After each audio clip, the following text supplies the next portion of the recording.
अरे नीतू शोर में मचाओ। सो वेलकम बैक दोस्तों। अगर आप सीएससी के थ्रू आईआईबीएफ बैंक बीसी का एग्ज़ाम देना चाहते हो, देने जा रहे हो, तो उसकी तैयारी के लिए जो इम्पोर्टेंट क्वेश्चन है वही मैं आपको आज की वीडियो में कराने वाला हूँ। दोस्तों ये पार्ट 1 होने वाला है आईआईबीएफ बैंक बीसी के क्वेश्चन का। और यहाँ पर दोस्तों अगर आपको पार्ट 2 चाहिए या पार्ट 3 चाहिए तो आप प्लीज़ कमेंट कर देना। जितने कमेंट्स आएंगे उसके हिसाब से मैं वीडियो जल्दी बना दूंगा। ठीक है, फिलहाल पार्ट 1 करेंगे। यहाँ पर हम 48 क्वेश्चन करने वाले हैं टोटल। ठीक है दोस्तों, ये सारे क्वेश्चन बहुत इंपॉर्टेंट है और ये सारे क्वेश्चन आपको इस वेबसाइट पर मिल जाएंगे। इस वेबसाइट का लिंक भी आपको वीडियो के डिस्क्रिप्शन बॉक्स में मिल जाएगा। आप वहाँ पर जाकर इनकी प्रैक्टिस कर सकते हो। अगर दोस्तों आपको ये सारे क्वेश्चन मतलब कि जो तीनों पार्ट है मेरे 150 क्वेश्चन करीब अगर आपको डाउनलोड करने हैं तो उसकी पीडीएफ भी आपको डिस्क्रिप्शन बॉक्स में मिल जाएगी। वहाँ पर जाकर आप उसको डाउनलोड कर सकते हो विद आंसर्स। ठीक है दोस्तों, चलिए अब हम शुरू करते हैं यहाँ पर अपने जो पार्ट 1 है आज का ये वाला। तो देखिए दोस्तों, पहला क्वेश्चन है एक सेकेंड। देखिए पहला यहाँ पर दोस्तों क्वेश्चन है, बैंक ए है जिसने एक लोन दिया है 12,000 रुपये का 1/4/2015 को। It charge year interest on half year basis, यानी कि 6 महीने का ब्याज लेता है ये, जो कि हमारा 12% पर एनम है, यानी कि एक साल का 12% ब्याज है। ठीक है, 12,000 रुपये दिए हैं, इतनी तारीख को दिए हैं और एक साल का ब्याज है हमारा 12% का और हाफ ईयरली चार्ज करता है। ठीक है, तो यहाँ पर बोल रहा है कि 6 महीने बाद मतलब 30 तारीख 9वें महीने यानी कि करीब 6 महीने बाद कितना इंटरेस्ट हो जाएगा। ठीक है, ये दोस्तों क्वेश्चन है। और क्योंकि देखिए यहाँ पर जो पूरा एक साल का ब्याज कितना है, एक साल का ब्याज है यहाँ पर पूरा 12%, तो 6 महीने का हो जाएगा हमारा 6%। तो 6% कर लो आप 12,000 का। ठीक है, तो 12×6 = 72 होता है, तो ये हमारा हो गया सी। ठीक है, सी आंसर हो गया। दोस्तों जो आपके क्वेश्चन आते हैं मतलब आएंगे पेपर में वो इनको लेकर ही होते हैं। मतलब कि हो सकता है 12,000 की जगह 18,000 लिखा हो या 10,000 लिखा हो, मतलब अमाउंट चेंज कर देते हैं वो, बाकी क्वेश्चन घुमा फिरा के ये वाले आते हैं। ठीक है, तो आप इन क्वेश्चनों को अच्छी तरह समझ लो, बस आप आराम से एक बार में पास हो जाओगे। इसके बाद हम आते हैं नेक्स्ट क्वेश्चन पे।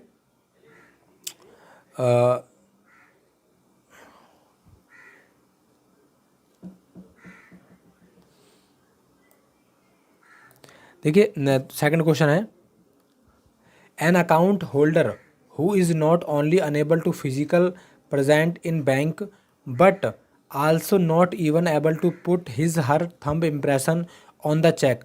मतलब कोई पर्सन है, कोई अकाउंट होल्डर है, वो फिजिकली प्रेजेंट नहीं हो सकता, यानी कि वो अपाहिज है और वो अपने आप बैंक में नहीं आ सकता, ना ही वो अपने हाथ से साइन कर सकता है, ना ही वो अंगूठों को निशान दे सकता है। तो ऐसे केस में बैंक को क्या करना चाहिए, मतलब बैंक किस तरीके से पैसा देगा उस पर्सन को। तो इसका दोस्तों आंसर है ये वाला। इसमें यह है कि वो चेक पे कुछ मार्क बनाएगा और दो जो इंडिपेंडेंट विटनेस होंगे, यानी कि दो गवाहों की मौजूदगी में वो उस चेक को प्रेजेंट करेगा और पैसे निकालेगा। मतलब वो नहीं निकालेगा, उसके बदले में कोई निकालेगा। ठीक है, और जो दो गवाह होंगे उनमें से एक गवाह हमारा बैंक का होगा, बैंक का ऑफिसर होगा। ठीक है दोस्तों, तो ये चीज़ आप देखिए, आंसर आप सिर्फ रट लो कि आंसर कौन कौन से हैं, बाकी क्वेश्चन तो घुमा फिरा के आपको वही मिलने वाले हैं। ठीक है, चलिए अब बढ़ते हैं नेक्स्ट क्वेश्चन की ओर।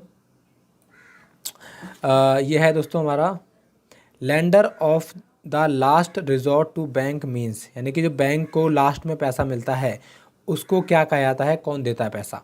ठीक है, मतलब बैंक मान लो बहुत घाटे में चल रहा है बैंक, तो उस केस में बैंक को पैसा कौन देता है, किस तरीके से देता है और उसको क्या कहा जाता है, ये क्वेश्चन बेसिकली ये है।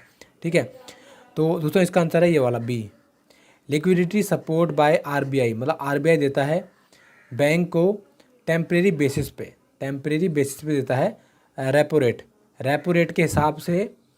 तो इसमें दोस्तों क्वेश्चन इस तरीके से बन जाएंगे कि कौन देता है, तो देता है हमारा आरबीआई।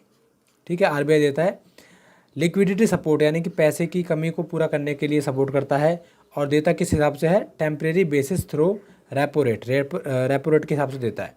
ठीक है, चलिए पढ़ते हैं नेक्स्ट क्वेश्चन। देखिए पीओपी स्टैंड फॉर, पीओपी का मतलब क्या है, पीओएस का, पीओएस की फुल फॉर्म क्या है, तो इसका आंसर है पॉइंट ऑफ सेल्स। ठीक है, पॉइंट ऑफ सेल्स, पीओएस की फुल फॉर्म है पॉइंट ऑफ सेल्स। देखिए दोस्तों जो फुल फॉर्म है, फुल फॉर्म बहुत ज़्यादा आते हैं पेपर में। ठीक है, आपने पीओएस देख ली और आगे भी देखोगे, प्लस में एक हमारी यूपीआई हो गई, क्योंकि आपको पता है आजकल यूपीआई बहुत चल रहा है, पेटीएम, फ़ोनपे वगैरह जो भी करते हो आप यूपीआई के थ्रू करते हो, तो यूपीआई की फुल फॉर्म क्या है, केवाईसी हो गई, मतलब जो चीज़ें लेटेस्ट चल रही हैं आजकल बैंकिंग सेक्टर में, उनको लेकर क्वेश्चन बहुत आते हैं, तो वो चीज़ आप अच्छी तरह प्रिपेयर कर लेना। ठीक है, हालांकि मैंने कुछ क्वेश्चन इसमें ऐड किए हैं, पर बाकी आप गूगल से या फिर हमारी जो पूरी पीडीएफ को डाउनलोड करके पढ़ सकते हो। ठीक है दोस्तों, इसके बाद है 5वां question, the term bank customer does not include. जो टर्म बैंक होता है उसमें कस्टमर में the term banks customer does not include, यानी कि बैंक का कस्टमर होता है उसमें क्या चीज़ शामिल नहीं है, इनमें से कौन सी चीज़ है जो बैंक के कस्टमर में नहीं होनी चाहिए, ये चीज़ है मेन। ठीक है, तो इसका दोस्तों आंसर है ये वाला कि anyone coming to the bank with intention of opening his account, यानी कि जो भी कस्टमर, जो भी आदमी बैंक में आ रहा है, जो भी व्यक्ति बैंक में आ रहा है वो अकाउंट ओपन करवाने के लिए ही आ रहा है। इस चीज़ को मतलब ऐसे सोचना गलत है, मतलब इसको हम कस्टमर नहीं मानेंगे, समझ रहे हो। बैंक की नज़र में कस्टमर का मतलब ये नहीं है कि जो भी बैंक में आ रहा है वो अकाउंट खुलवाने के लिए आ रहा है, तो ये चीज़ इसमें आएगी। ठीक है, इसके बाद है नेक्स्ट, थोड़ा सा ये ज़्यादा हिल रहा है टेबल, एक सेकंड में इसको फिक्स कर लेता हूँ पहले, उसके बाद हम आगे क्वेश्चन करते हैं।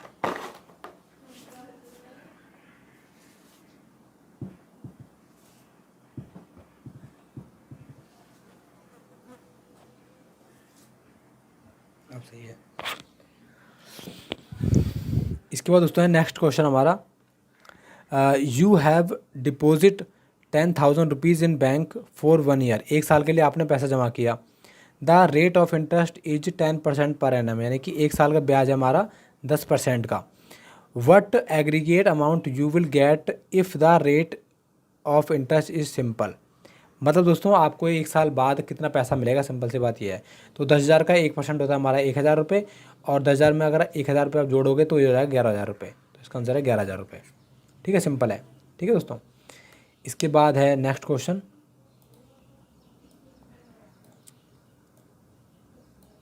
What does BC means in banking system. दोस्तों बहुत इंपॉर्टेंट क्वेश्चन है, क्योंकि आप बैंक बीसी लेने जा रहे हो, बैंक बीसी बनना चाहते हो, तो ये चीज़ तो आपको पता होनी चाहिए कि बीसी की फुल फॉर्म क्या है। तो बीसी की फुल फॉर्म है दोस्तों बिजनेस कोरस्पोंडेंट। ठीक है, बिजनेस कोरस्पोंडेंट, ये बहुत इंपॉर्टेंट क्वेश्चन है, क्योंकि यही काम आप करने वाले हो, तो ये तो आपको पता ही होना चाहिए। ठीक है, चलिए अब बढ़ते हैं नेक्स्ट क्वेश्चन की ओर। देखिए मैं आराम से इसलिए करा रहा हूँ ताकि आपको एक एक चीज़ क्लियर हो जाए। ठीक है दोस्तों, 8वां क्वेश्चन है, which of the following is right step taken by the bank that can help borrower affected by natural calamities to repay their loan, यानी कि बैंक कोई कस्टमर है, बैंक ने उसको लोन दिया था और उस कस्टमर को क्या हुआ, नेचुरल कैलेमिटीज़, यानी मतलब कोई प्राकृतिक आपदा के कारण वो पैसा चुका नहीं पा रहा। ठीक है, तो ऐसे केस में बैंक क्या एक्शन लेता है, क्या स्ट्रेटेजी अपनाता है कि उससे वापस पैसा लिया जाए। ठीक है, तो इसको कहते हैं दोस्तों रीशेड्यूलिंग, यानी कि दोबारा से बैंक बोलेगा कि भाई हाँ जो लोन तुम्हारा पहले से चल रहा था, इसको ऐसा करते हैं जो पहले का ब्याज है उसको छोड़ो, अब आप नए सिरे से ईएमआई शुरू कर लो।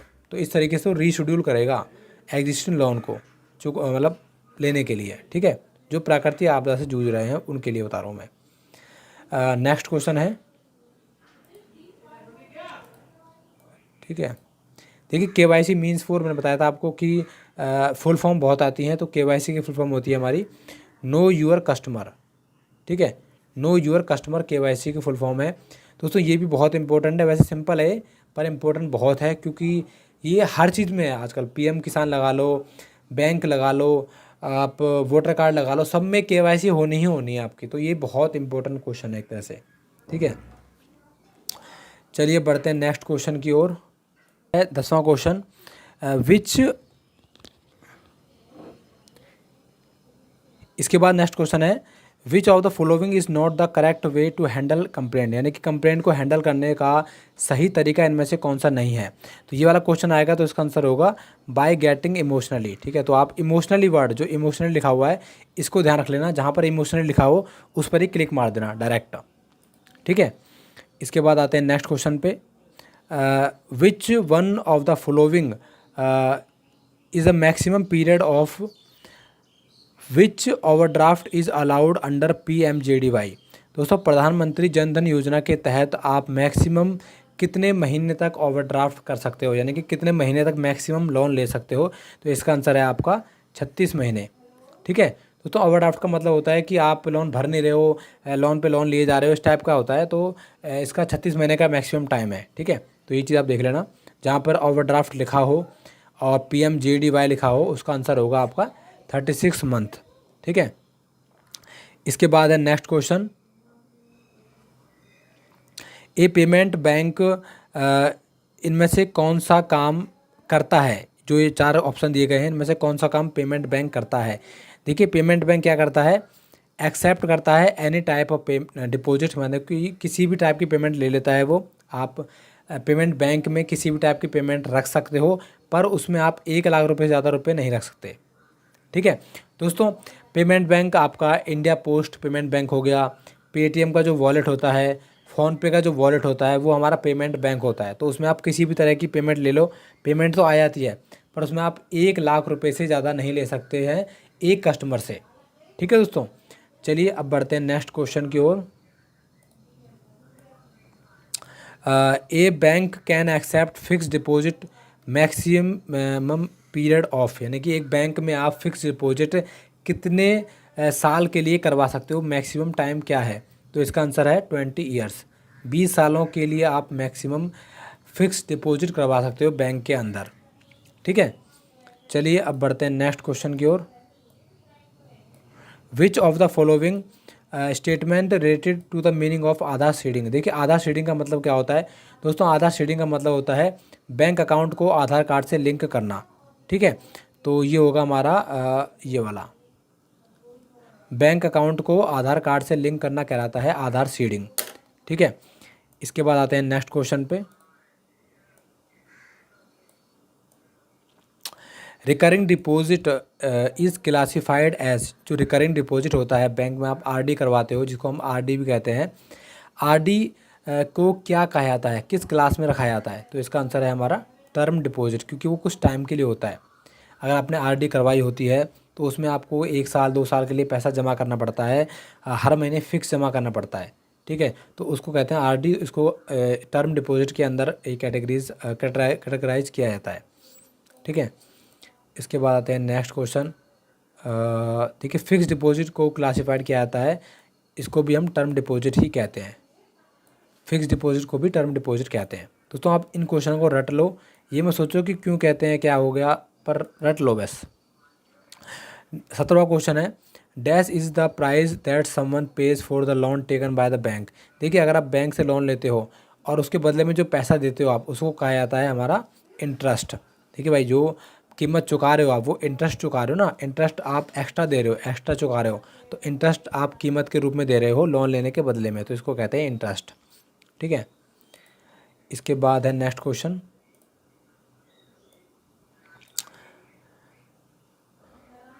विच one of the following has hugely change the banking culture. इनमें से कौन सी चीज़ बैंकिंग कल्चर को पूरी तरह चेंज किया है। तो इसका आंसर दोस्तों ये वाला, increase use of adoption of technology. Technology लाने के बाद बैंकिंग सेक्टर में एक बूम आ गया है, अब बहुत चीज़ें आसान हो गई हैं। ठीक है, पहले मुश्किल थी, अब आसान हो गई है।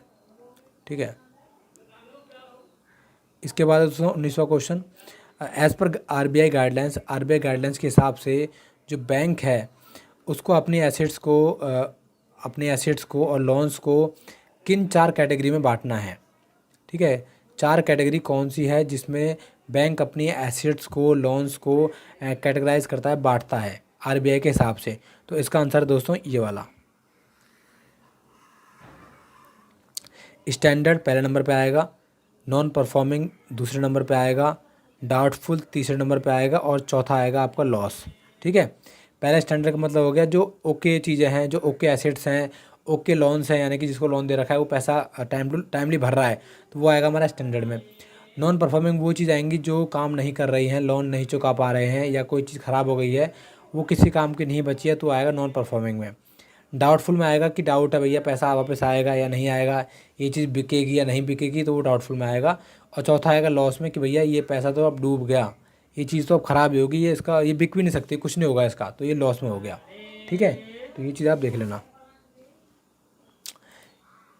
इसके बाद दोस्तों है हमारा next question, a loan of 1 lakh has been given under Pradhan Mantri Mudra योजना। प्रधानमंत्री मुद्रा योजना के तहत 1 लाख रुपए का लोन मिला है, तो ये किस कैटेगरी में आता है? देखिए 1 लाख रुपए का लोन दोस्तों आपका आता है किशोर स्कीम के तहत। दोस्तों ये भी बहुत इंपॉर्टेंट क्वेश्चन है, क्योंकि मैं पेपर देने गया था तो ये क्वेश्चन मेरे पेपर में आया था कि 1 लाख रुपए का जो लोन है प्रधानमंत्री मुद्रा योजना के तहत, वो किस स्कीम के तहत आता है? तो वो किशोर स्कीम के तहत आता है। ठीक है, इसके बाद हम आते हैं नेक्स्ट क्वेश्चन पे। When was PMJDY scheme launch? जो प्रधानमंत्री जन धन योजना है वो कब लॉन्च की गई थी इंडिया के अंदर? तो वो आएगा हमारा 2014 में। 2014 में लॉन्च की गई थी ये। ठीक है, इसके बाद आते हैं नेक्स्ट क्वेश्चन पे। विच one of the following is the true regarding service provided by the bank? इनमें से कौन सी चीज़ है जो बैंक द्वारा प्रोवाइड की जाती है? ठीक है, तो इसका आंसर है दोस्तों ये वाला, ये वाला ऑल द अबव। किसान जो बैंक होता है वो फाइनेंशियली भी करता है, नॉन फाइनेंशियली भी करता है, और क्रॉप लोन यानी कि फसल पे लोन भी देता है, किसान क्रेडिट कार्ड भी देता है, मतलब सब कुछ देता है। तो इसका आंसर होगा हमारा ऑल ऑफ दीज। ठीक है, इसके बाद है नेक्स्ट क्वेश्चन। देखिए दोस्तों भीम जो ऐप है, देखिए पहले आप भीम के फुल फॉर्म देख लीजिए, भारत इंटरफेस फॉर मनी। ठीक है, भीम की फुल फॉर्म है भारत इंटरफेस फॉर मनी। बहुत इंपॉर्टेंट चीज़ है भी, क्योंकि ये भी आप पूछ सकते हैं आपसे। तो इसमें पूछ रहे हैं कि भीम जो ऐप है वो पेमेंट करती है, ट्रांजेक्शन करती है किस सिस्टम पर, और आइडेंटिफिकेशन के लिए वो क्या करती है? तो सिस्टम का नाम है यूपीआई सिस्टम पे काम करती है, और आइडेंटिफिकेशन के लिए ये पेमेंट एड्रेस लेती है, जो यूपीआई एड्रेस होता है आपका, वो एड्रेस ये लेती है। ठीक है, चलिए अब बढ़ते हैं नेक्स्ट क्वेश्चन की ओर। Which among the following is a credit product of bank? Bank का क्रेडिट प्रोडक्ट क्या है? तो इसका आंसर है दोस्तों Kisan credit card. Kisan credit card bank द्वारा प्रोवाइड किया जाता है, और ये इसका एक क्रेडिट प्रोडक्ट है। ठीक है, इसके बाद है next question. Small finance bank loan 50% तक देते हैं, जो कि होता है हमारा 25 लाख से कम। ठीक है, स्मॉल फाइनेंस बैंक जो होते हैं वो 25 लाख रुपए तक लोन देते हैं। ठीक है, तो ये चीज़ आप रट लेना यार, रट लेना इसको ज़्यादा दिमाग लगाने की जरूरत नहीं है, रट लो बस छुट्टी। देखिए अंडर डीबीटीएल स्कीम के तहत जो मेन एजेंसी है जो काम करती है वो है हमारी एलपीजी डिस्ट्रीब्यूटर। ठीक है, देखिए डीबीटीएल दोस्तों वो होता है हमारा कि direct benefit transfer to LPG cylinder holder, ऐसे कुछ है। तो मतलब जो एलपीजी की सब्सिडी आती थी पहले, ठीक है, अब तो वैसे कम बंद सी कर दी गई है। तो जो सब्सिडी आती थी ना वो बैंक अकाउंट में ट्रांसफ़र होती थी, तो उस जो प्रोसेस था उसको कहते थे डीबीटीएल, उस स्कीम के तहत ये सब्सिडी मिलती थी। तो जो मेन इसका एजेंसी थी जहाँ सब्सिडी मिलती थी वो हमारी एलपीजी सिलेंडर ही थी। ठीक है, तो वहीं से थ्रू सभी को सब्सिडी मिल रही थी, तो इसकी मेजर एजेंसी है हमारी एलपीजी डिस्ट्रीब्यूटर। अब दोस्तों है हमारा 27वां question. Relationship between the banker and customer can be varies type depending of the type of transaction. जो बैंक है और जो कस्टमर है उसमें एक रिश्ता होता है, तो उस रिश्ते को इनमें से जो 4 चीज़ दी गई हैं उनमें से कौन सी चीज़ जस्टिफाई नहीं करती है, मतलब कौन सी चीज़ गलत है इनमें से? तो इसका आंसर दोस्तों ये वाला कि जो कस्टमर है वो बैंक का बीसी के रूप में काम नहीं कर सकता, मतलब कर सकता है, ये चीज़ गलत है, ये चीज़ गलत है।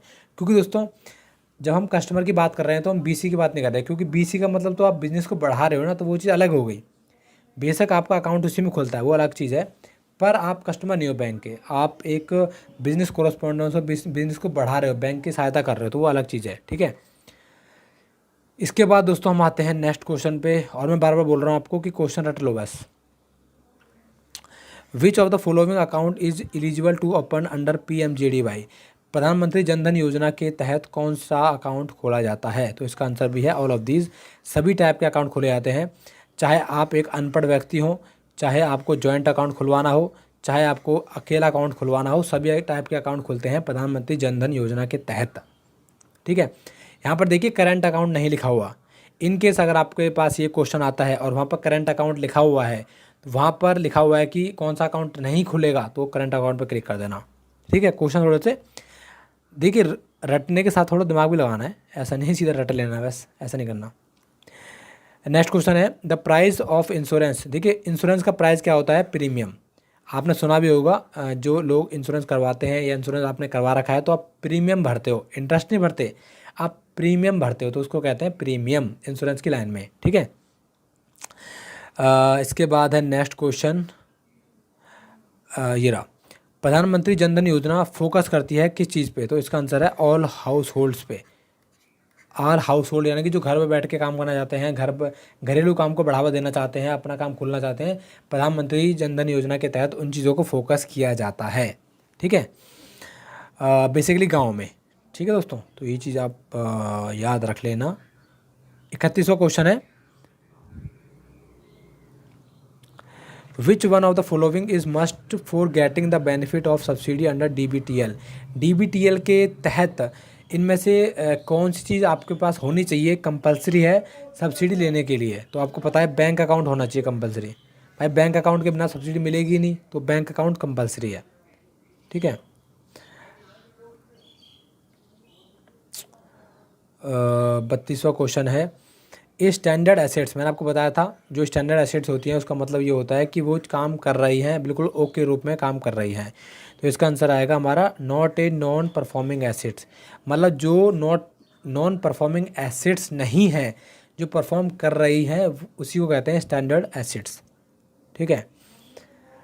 इसके बाद है हमारा next question which is the minimum balance to maintain in under PMJDY? Pradhan Mantri Jan Dhan योजना के तहत जो अकाउंट खोले गए हैं उसमें मिनिमम बैलेंस कितना रखना पड़ता है? तो जीरो बैलेंस अकाउंट है, तो इसका आंसर आएगा ये वाला। इसमें कोई भी लिमिट नहीं रखनी आपको जीरो बैलेंस अकाउंट इसके तहत खुलता है, तो इसमें कोई भी लिमिट रखने की आपको ज़रूरत नहीं है, कोई रिक्वायरमेंट नहीं है ऐसी। हालांकि पैसा रखोगे तो अच्छा रहेगा, पर कोई लिमिट नहीं है, कोई चार्ज नहीं कटेगा। विच one of the following is the most important feature of SHG? देखिए जो सेल्फ हेल्प ग्रुप होता है, सेल्फ है ना, सेल्फ हेल्प ग्रुप। देखिए फुल फॉर्म बहुत इंपॉर्टेंट दोस्तों, फुल फॉर्म बहुत जल्दी मतलब बहुत आती है। सेल्फ हेल्प ग्रुप का मेन फीचर क्या होता है? इसका आंसर है ये self help is the best help. ये लाइन है, आप रट लो, self help is the best help, इसका एक मेन इंपॉर्टेंट फीचर है, ठीक है। नेक्स्ट क्वेश्चन है which is correct sequence of 3 stages of money laundering? Money laundering की 3 स्टेज कौन सी है, सिक्वेंस क्या है? तो इसका आंसर है दोस्तों ये वाला इंटीग्रेशन। इसका आंसर है placement, laundering, cleaning, integration, laying, placement, ये वाला दोस्तों। इसका आंसर है ये वाला, ठीक है। थोड़ा देखो, मुझे भी मतलब इतना सोच समझ के करना पड़ रहा है। प्लेसमेंट, लेयरिंग एंड इंटीग्रेशन इसका सही आंसर है, ठीक है दोस्तों। ज़्यादा हम बोल नहीं रहे इसके बारे में क्योंकि मुझे इसका पूरा पता नहीं है। बाकी आप PDF डाउनलोड करोगे तो उसमें सही आंसर मिल जाएगा इसका, ठीक है। बाई चांस अगर एक आध क्वेश्चन गलत हो जाता है मुझसे तो लाइव में, ठीक है। Which one of the following statement is correct regarding PMJDY? Pradhan Mantri Jan Dhan योजना के तहत इनमें से कौन सी चीज़ बिल्कुल सही है?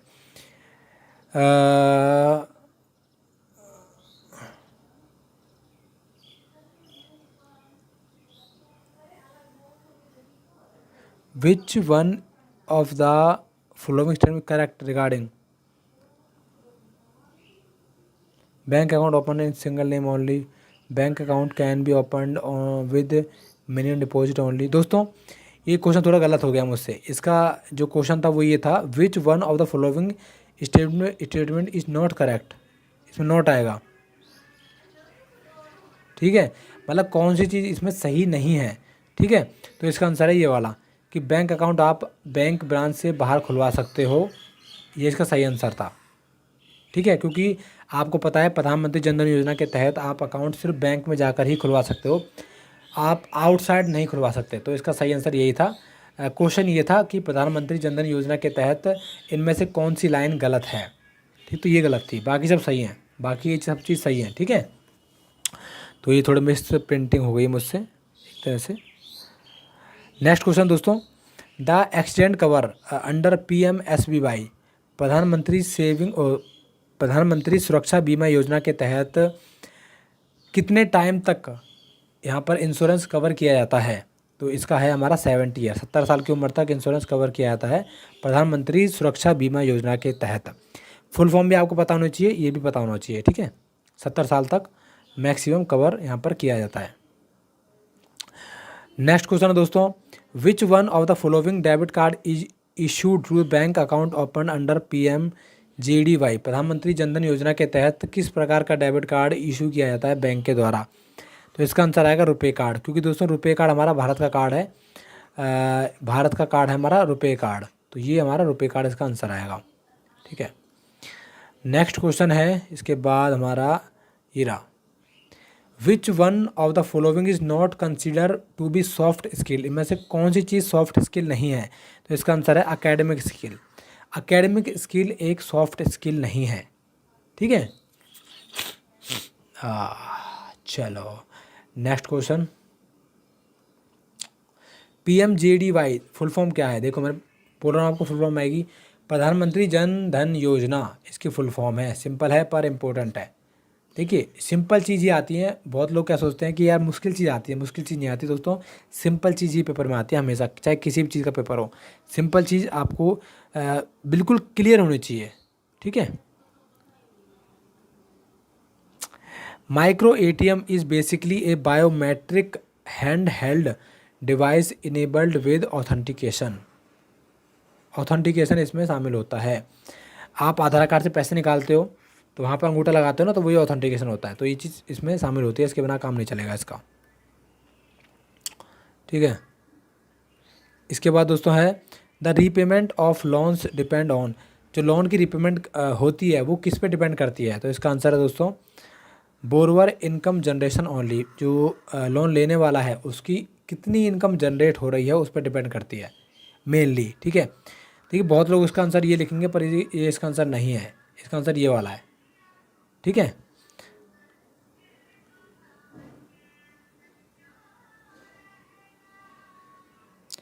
इसके बाद दोस्तों हमारा है 43वां question, which one of the following is the device at BC centre. BC centre पर कौन सा डिवाइस होता है, ये भी बहुत इंपॉर्टेंट है क्योंकि ये काम आप करने वाले हो।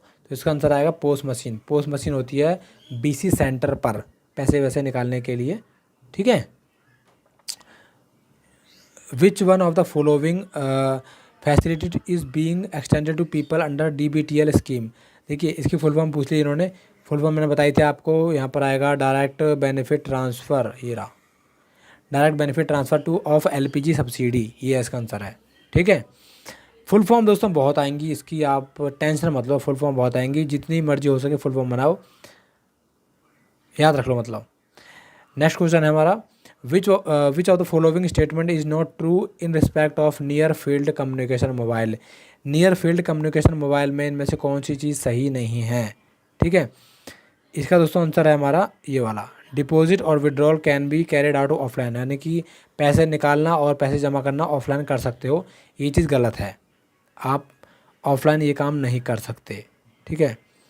इसके बाद दोस्तों हमारा है which one of the following is not a feature of micro ATM। एक माइक्रो ATM से आप बिल पेमेंट नहीं कर सकते, कस्टमर की बिल पेमेंट आप नहीं कर सकते माइक्रो ATM से, पेटीएम बोल रहा हूँ। नेक्स्ट क्वेश्चन दोस्तों बहुत इंपॉर्टेंट है ये भी, क्योंकि इसमें फुल फॉर्म पूछ ली गई है, मैंने बताया था आपको। QSAM की फुल फॉर्म है क्वेरी सर्विस आधार मैपर। इसका इस्तेमाल किया जाता है जब हमें पता लगाना हो कि जो आधार कार्ड है वो बैंक से लिंक है कि नहीं है। ठीक है, आधार कार्ड बैंक से लिंक है कि नहीं है, ये चीज़ पता लगाने के लिए QSAM क्वेरी सर्विस आधार मैपर का इस्तेमाल किया जाता है। ठीक है, चलिए अब बढ़ते हैं नेक्स्ट क्वेश्चन की ओर। दोस्तों लास्ट क्वेश्चन है अब हमारा ये पार्ट 1 का। ये रहा हमारा, विच one of the following is full form of pin. देखिए पिन की फुल फॉर्म आ गई यार, सिंपल सी है, personal identification number. ATM pin होता है आपका, वॉलेट पिन होता है आपका, तो पिन का मतलब है पर्सनल आइडेंटिफिकेशन नंबर। ठीक है दोस्तों, in case of deposit account nomination help bank in handling over balance, select the most appropriate option from the among the following. दोस्तों इसका मतलब ये है कि in case of deposit account, मतलब जो डिपॉजिट अकाउंट होते हैं जैसे कि हमारा सेविंग अकाउंट है मान लो, उसमें जो नॉमिनेशन होता है उससे क्या हेल्प मिलती है, मतलब बैंक को क्या फ़ायदा है नॉमिनेशन करवाने से, बैंक को क्या फ़ायदा है। ठीक है, तो इसका आंसर है दोस्तों ये वाला, to a person as desire by he deceased customer, यानी कि जो कस्टमर है उसके ना होने पर या कुछ उसको हो जाता है तो उसके इसमें पैसा किसको दिया जाएगा उसको डिसाइड करने के लिए हेल्प मिलती है बैंक को। ठीक है, सेकंड क्वेश्चन है, which of the following is not true in regard to floating rate. Floating rate को लेकर इनमें से कौन सा जो लाइन है वो सही नहीं है। ठीक है, तो इसका आंसर है there is a change in the rate of interest on yearly basis, यानी कि जो रेट ऑफ इंटरेस्ट है वो ईयरली बेसिस पे चेंज होता है, ये लाइन सही नहीं है। ठीक है दोस्तों, मैं एक चीज़ आपको बताता हूँ ट्रिक, आप सिर्फ आंसर को एक बार रट लो, आंसर को देख लो, आंसर को पढ़ लो, पेपर में अगर ये आंसर आता है, ये ऑप्शन आता है तो आप उस पर क्लिक कर देना, मैक्सिमम चांस में आप पास हो जाओगे। ठीक है, तो आप ये चीज़ देख लेना। ठीक है, रट लेना बिल्कुल आंसर्स को। थर्ड क्वेश्चन करते हैं, there are various varieties of cooperative banks in our country, which one of the following is not one of them, यानी कि इनमें से कौन सा जो बैंक है वो कोऑपरेटिव बैंक नहीं है। ठीक है, तो इसका आंसर है दोस्तों ये वाला, डिस्ट्रिक्ट सेंट्रल कोऑपरेटिव बैंक, ये बैंक हमारा कोऑपरेटिव बैंक नहीं है, बाकी सारे हैं। ठीक है, फोर्थ क्वेश्चन करते हैं, the bank is an institution which has to be deposit from and lend money to. जो बैंक है वो एक इंस्टीट्यूट है जो पैसे को जमा करता है और पैसे को एज ए लोन देता है। ठीक है, किसको देता है, ऑल मेंबर्स को ऑफ सोसाइटी और पब्लिक, मतलब चाहे पब्लिक हो सोसाइटी हो सभी मेंबर्स को देता है लोन वगैरह। ठीक है, उनके पैसे जमा करता है बैंक। ठीक है, इसके बाद दोस्तों हमारा, in a normal recurring deposit for 2 years the depositor makes monthly deposit of fix sum for 2 years, मतलब कि अगर आप 2 साल की आरडी करवाते हो तो उस केस में मंथली एक अमाउंट बांध दिया जाता है कि आपको हर महीने इतना पैसा जमा करना है। ठीक है दोस्तों, आरडी में बेसिकली ये होता है, जब आप आरडी करवाते हो तो उसमें आपको एक निश्चित रकम हर महीने जमा करानी पड़ती है, और वो तब तक जमा करानी पड़ती है जब तक आपकी आरडी होती है, कंप्लीट नहीं हो जाती। ठीक है, जैसे ही कंप्लीट हो जाएगी वैसे आपको ब्याज के समेत सारा पैसा वापस मिल जाता है। नेक्स्ट क्वेश्चन करते हैं, the core function of A bank include, the core function क्या है बैंक, इसमें बैंक इंक्लूड होता है, डिपॉजिट करता है, ठीक है, और फंड ट्रांसफ़र करता है, रेमिटेंस ओनली, सब करता है। ठीक है दोस्तों, तो इसका आंसर हो जाएगा बोथ ए एंड सी।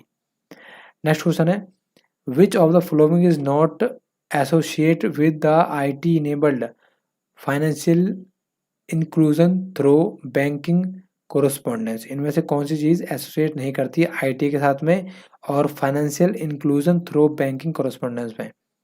तो इसका आंसर है incurring high delivery cost for serving rural message. ठीक है दोस्तों, इसका आंसर ये वाला है, आप रट लेना इसको।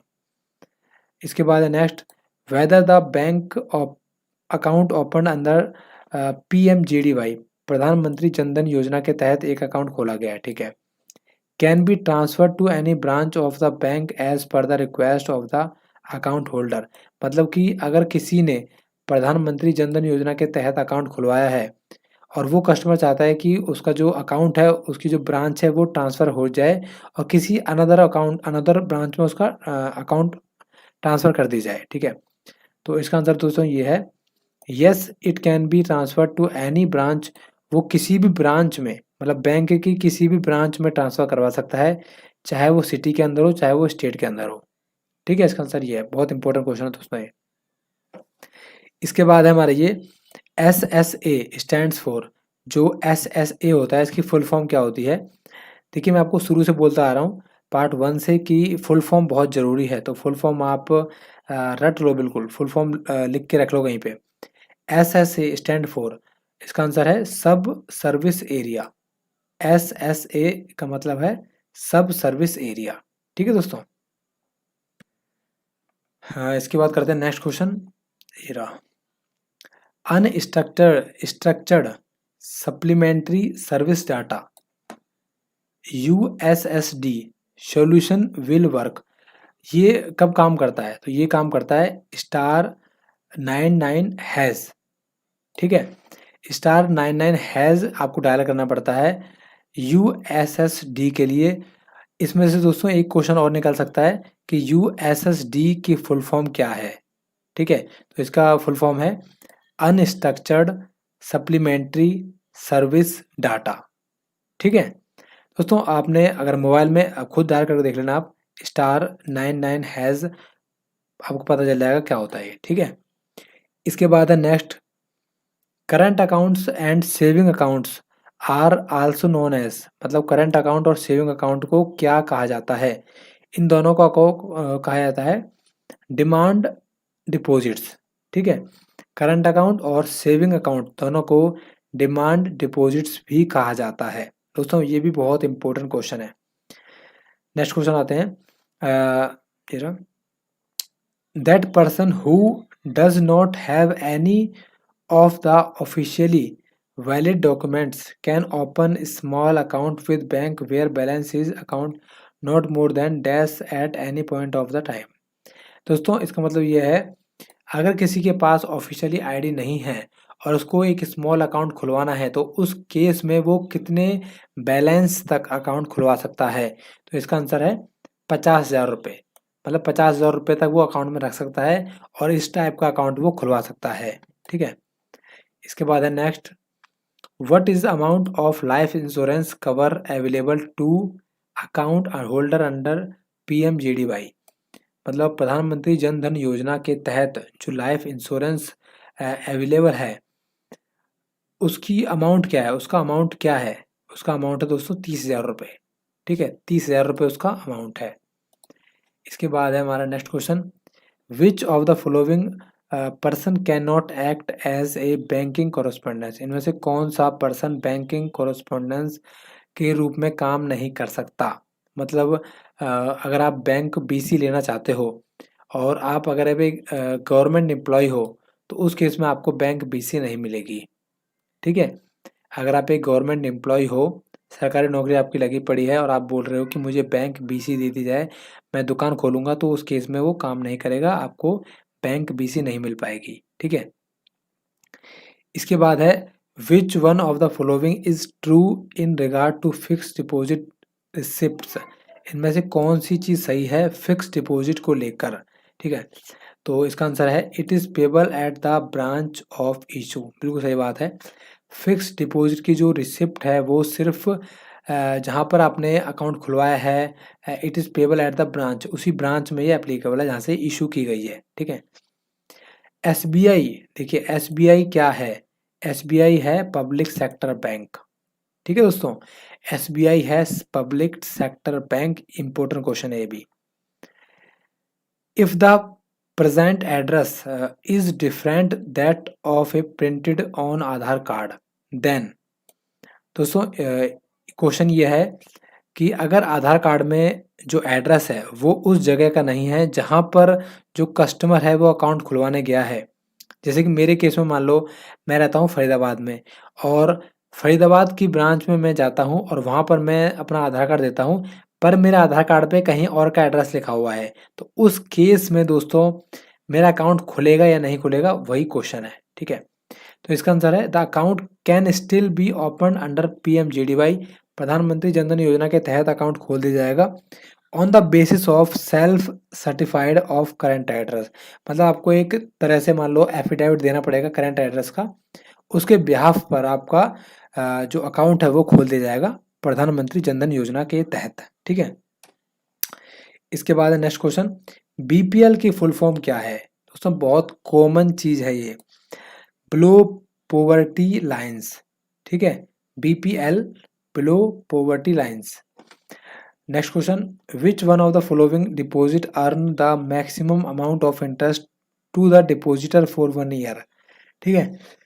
इसमें है कि which one of the following deposits earn the maximum amount of interest once a year, इसका आंसर है डिपॉजिट विद क्वार्टरली कंपाउंड। अगर आपको क्वार्टरली तिमाही इंटरेस्ट मिल रहा है तो उस केस में आपको मैक्सिमम फायदा हो सकता है, क्योंकि दोस्तों आपको पता ही है कि जो इंटरेस्ट रेट है वो भी चेंज होता रहता है, उसी को लेकर ये एग्जांपल यहाँ पर बताया गया है, ठीक है।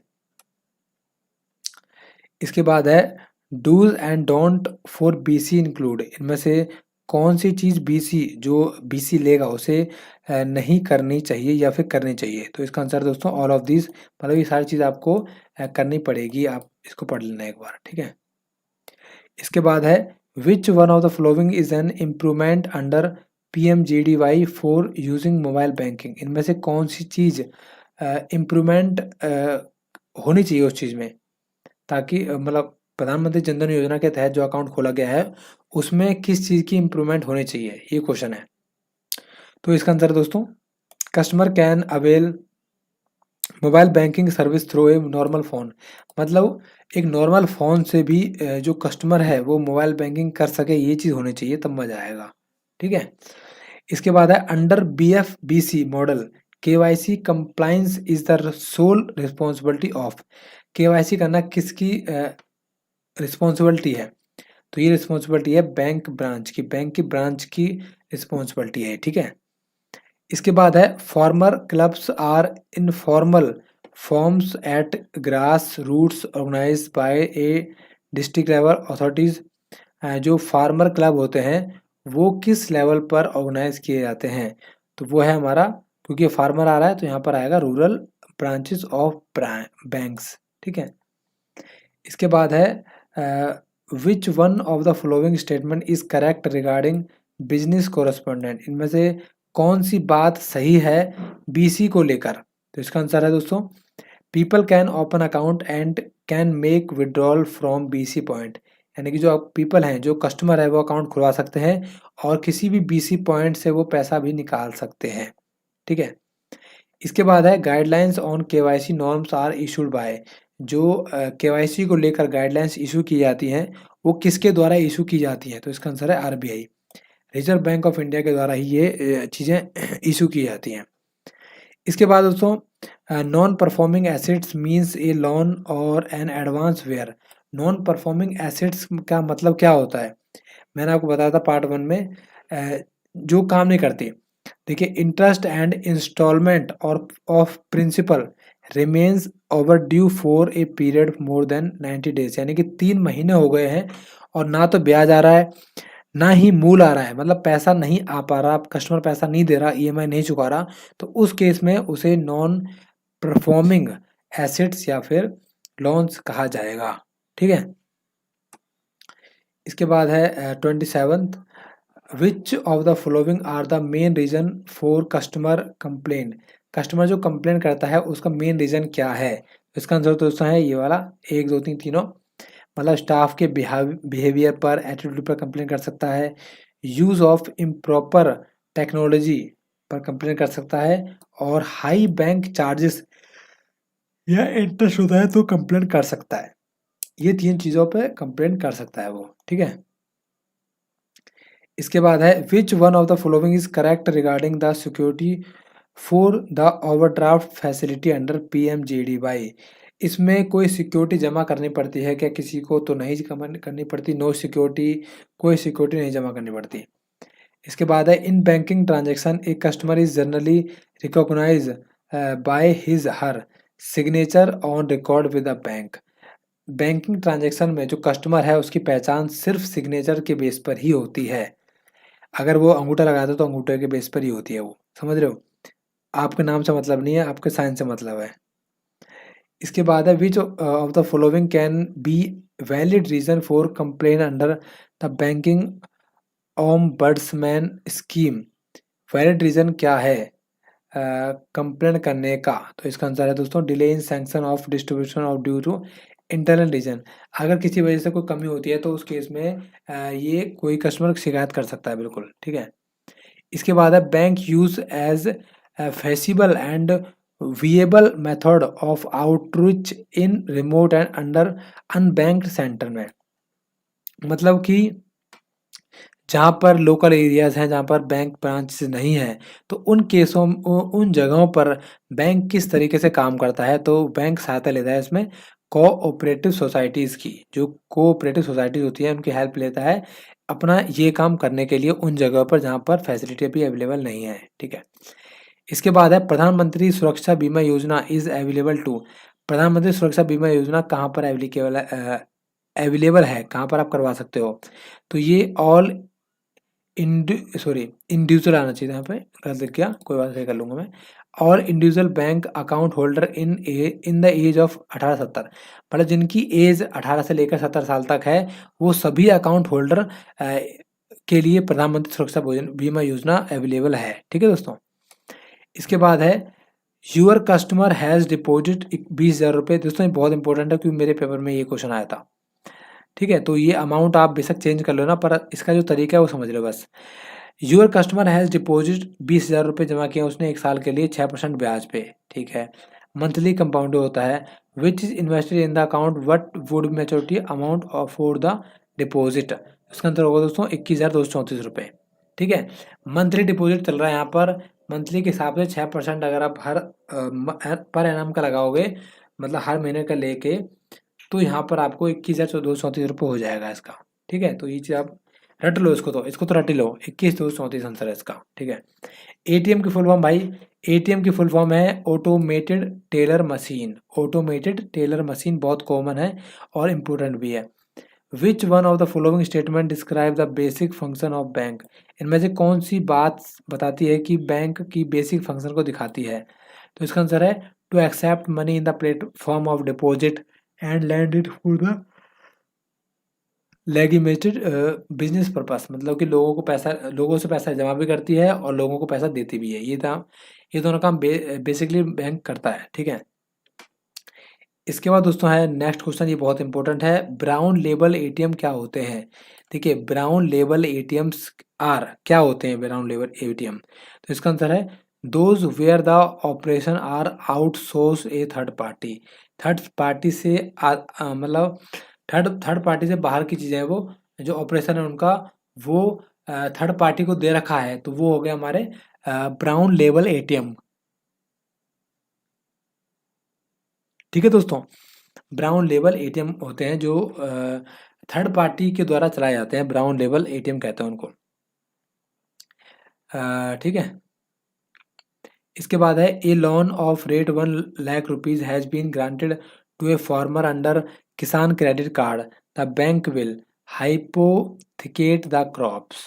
देखिए 1 लाख रुपए का लोन दिया है बैंक ने किसान क्रेडिट कार्ड स्कीम के तहत, तो ये फसलों पर दिया जाता है, तो इसका आंसर ये आएगा हाइपोथिकेट द क्रॉप्स, ठीक है।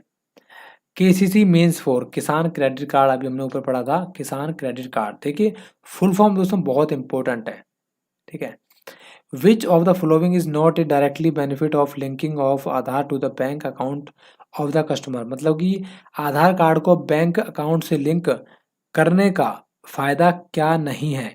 सीधा सीधा फायदा कौन सा नहीं है इनमें से? तो इसका आंसर है ये facilitate the quick processing and sanction of credit facilities.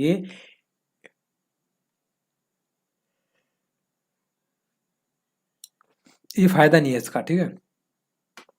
इसके बाद है which of the following are main sub objective of Atal pension Yojana. Atal pension योजना का मेन ऑब्जेक्टिव क्या है? तो इसका मेन ऑब्जेक्टिव है 1 2 3 सारे एम्ड टू ऑर्गेनाइज सेक्टर को ऑर्गेनाइज करवाना, इनकैलकुलेट हैबिट ऑफ सेविंग को बढ़ावा देना और प्रोवाइड सोशल सिक्योरिटी को प्रोवाइड करवाना। ठीक है, ये मेन काम है अटल पेंशन योजना का। इसके बाद है kiosk banking is dash enabled PC based system which can also be called. इसे कहा जाता है इंटरनेट और मिनी ब्रांच। जो कियोस्क बैंकिंग खोलते हैं, आपने देखा होगा एसबीआई के बहुत ज़्यादा आउटलेट खुले होते हैं, वहाँ पर लिखा भी होता है कि kiosk banking, SBI kiosk banking. वहाँ पर बेसिकली एसबीआई का अकाउंट ही खुलता है, पर वो कियोस्क बैंकिंग की तरफ से ही खुलता है। ठीक है, तो इसमें इंटरनेट की जरूरत पड़ती है और उसे मिनी ब्रांच भी कहा जा सकता है। ठीक है, इसके बाद है which one of the technology is associated with any time anywhere banking. इनमें से कौन सी चीज़ को एनी टाइम एनीवेयर बैंकिंग कहा जाता है? कोर बैंकिंग सॉल्यूशन है ये हमारा। ये जो टेक्नोलॉजी है उसे कहते हैं कोर बैंकिंग सॉल्यूशन। ठीक है, if the PMJDY Pradhan Mantri Jan Dhan Yojana account holder wish to get cheque book, उसे चेक बुक मिलेगी या नहीं मिलेगी? ठीक है, will have to fulfil minimum balance criteria if any of the bank. देखिए, अगर किसी ने प्रधानमंत्री जनधन योजना के तहत अकाउंट खुलवा लिया किसी बैंक में और उस बैंक का क्राइटेरिया ये है कि आपको कम से कम 2000 रुपये रखने पड़ेंगे इसमें, तब जाके चेक बुक मिलेगी, तो वो अमाउंट आपको रखना पड़ेगा। ठीक है, तो यहाँ पे देख लीजिए ये लिखा हुआ है will have to fulfil minimum balance criteria if any of the bank. ठीक है दोस्तों, अगर नहीं है तो कोई बात नहीं। विच when in housing loans banks offer lower EMI in the initial year and higher EMI the later year. The concept is known as step up repayment. दोस्तों ये जो क्वेश्चन ये है, जो हाउसिंग लोन्स होते हैं उसमें क्या होता है कि शुरुआत के सालों में जो ईएमआई होती है वो कम होती है, ताकि जो कस्टमर है उस पर ज़्यादा लोड ना पड़े, ज़्यादा दबाव ना पड़े, वो आसानी से की जो किस्त है वो चुकाता जाए। और धीरे धीरे जैसे टाइम बढ़ता रहता है, जैसे 1 साल बीत गया, 2 साल बीत गया, तो धीरे धीरे ये कुछ परसेंटेज के हिसाब से ईएमआई को बढ़ाते रहते हैं। ठीक है, अब यहाँ पर आपसे ज़्यादा पैसा लिया नहीं जा रहा, बल्कि आपके पैसे को ही इस तरीके से हिसाब से ये ईएमआई बनाते हैं कि आपका पैसा थोड़ा बढ़ता रहेगा। आप मतलब आपकी सैलरी बढ़ेगी, आप ज़्यादा पेमेंट भी करोगे और आपका लोन भी जल्दी चुकता हो जाएगा। तो ये चीज़ करी जाती है इसमें हाउसिंग लोन्स में, क्योंकि वो बहुत लंबे टाइम के लिए होते हैं और इस चीज़ को कहा जाता है स्टेप अप रीपेमेंट स्कीम, मतलब तरीका जो भी है। इसके बाद है डूज फॉर बीएफ इंक्लूड। इनमें से जो अकाउंट ये खोलेंगे मिनी ब्रांच या बीसी पॉइंट खोलेंगे, उसमें क्या चीज़ इंक्लूड है? तो इसका आंसर है 1 और 2। Maintain security of the customer information and non intelligence in local portal. पता नहीं क्या लिखा है, पर ये आप इसको रट लो। ठीक है, इसके बाद है which of the following type of transaction are supported by micro ATM.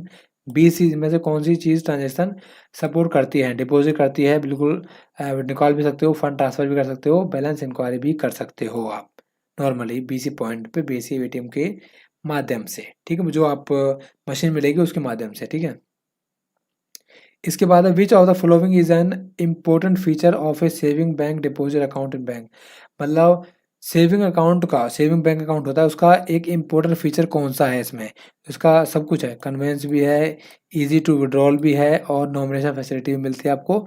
इसका आंसर है ऑल ऑफ दीज। ठीक है, इसके बाद दोस्तों हमारा लास्ट क्वेश्चन है dash are the intermediaries through which bank reach out to poorer in the areas where they have no branches. देखिए दोस्तों, ये बहुत इंपॉर्टेंट क्वेश्चन है क्योंकि ये आपको लेकर ही है। देखिए, बिजनेस कोरस्पोंडेंट एजेंट जो आप बनोगे, मतलब जैसे कि मान लो मेरे पास बीसी पॉइंट आ जाएगा, तो मैं एक दुकान खोलूंगा, अपना सेंटर खोलूंगा, वहाँ पर मैं उस बैंक का बोर्ड लगाऊंगा कि यहाँ पर भैया एसबीआई के अकाउंट खोले जाते हैं।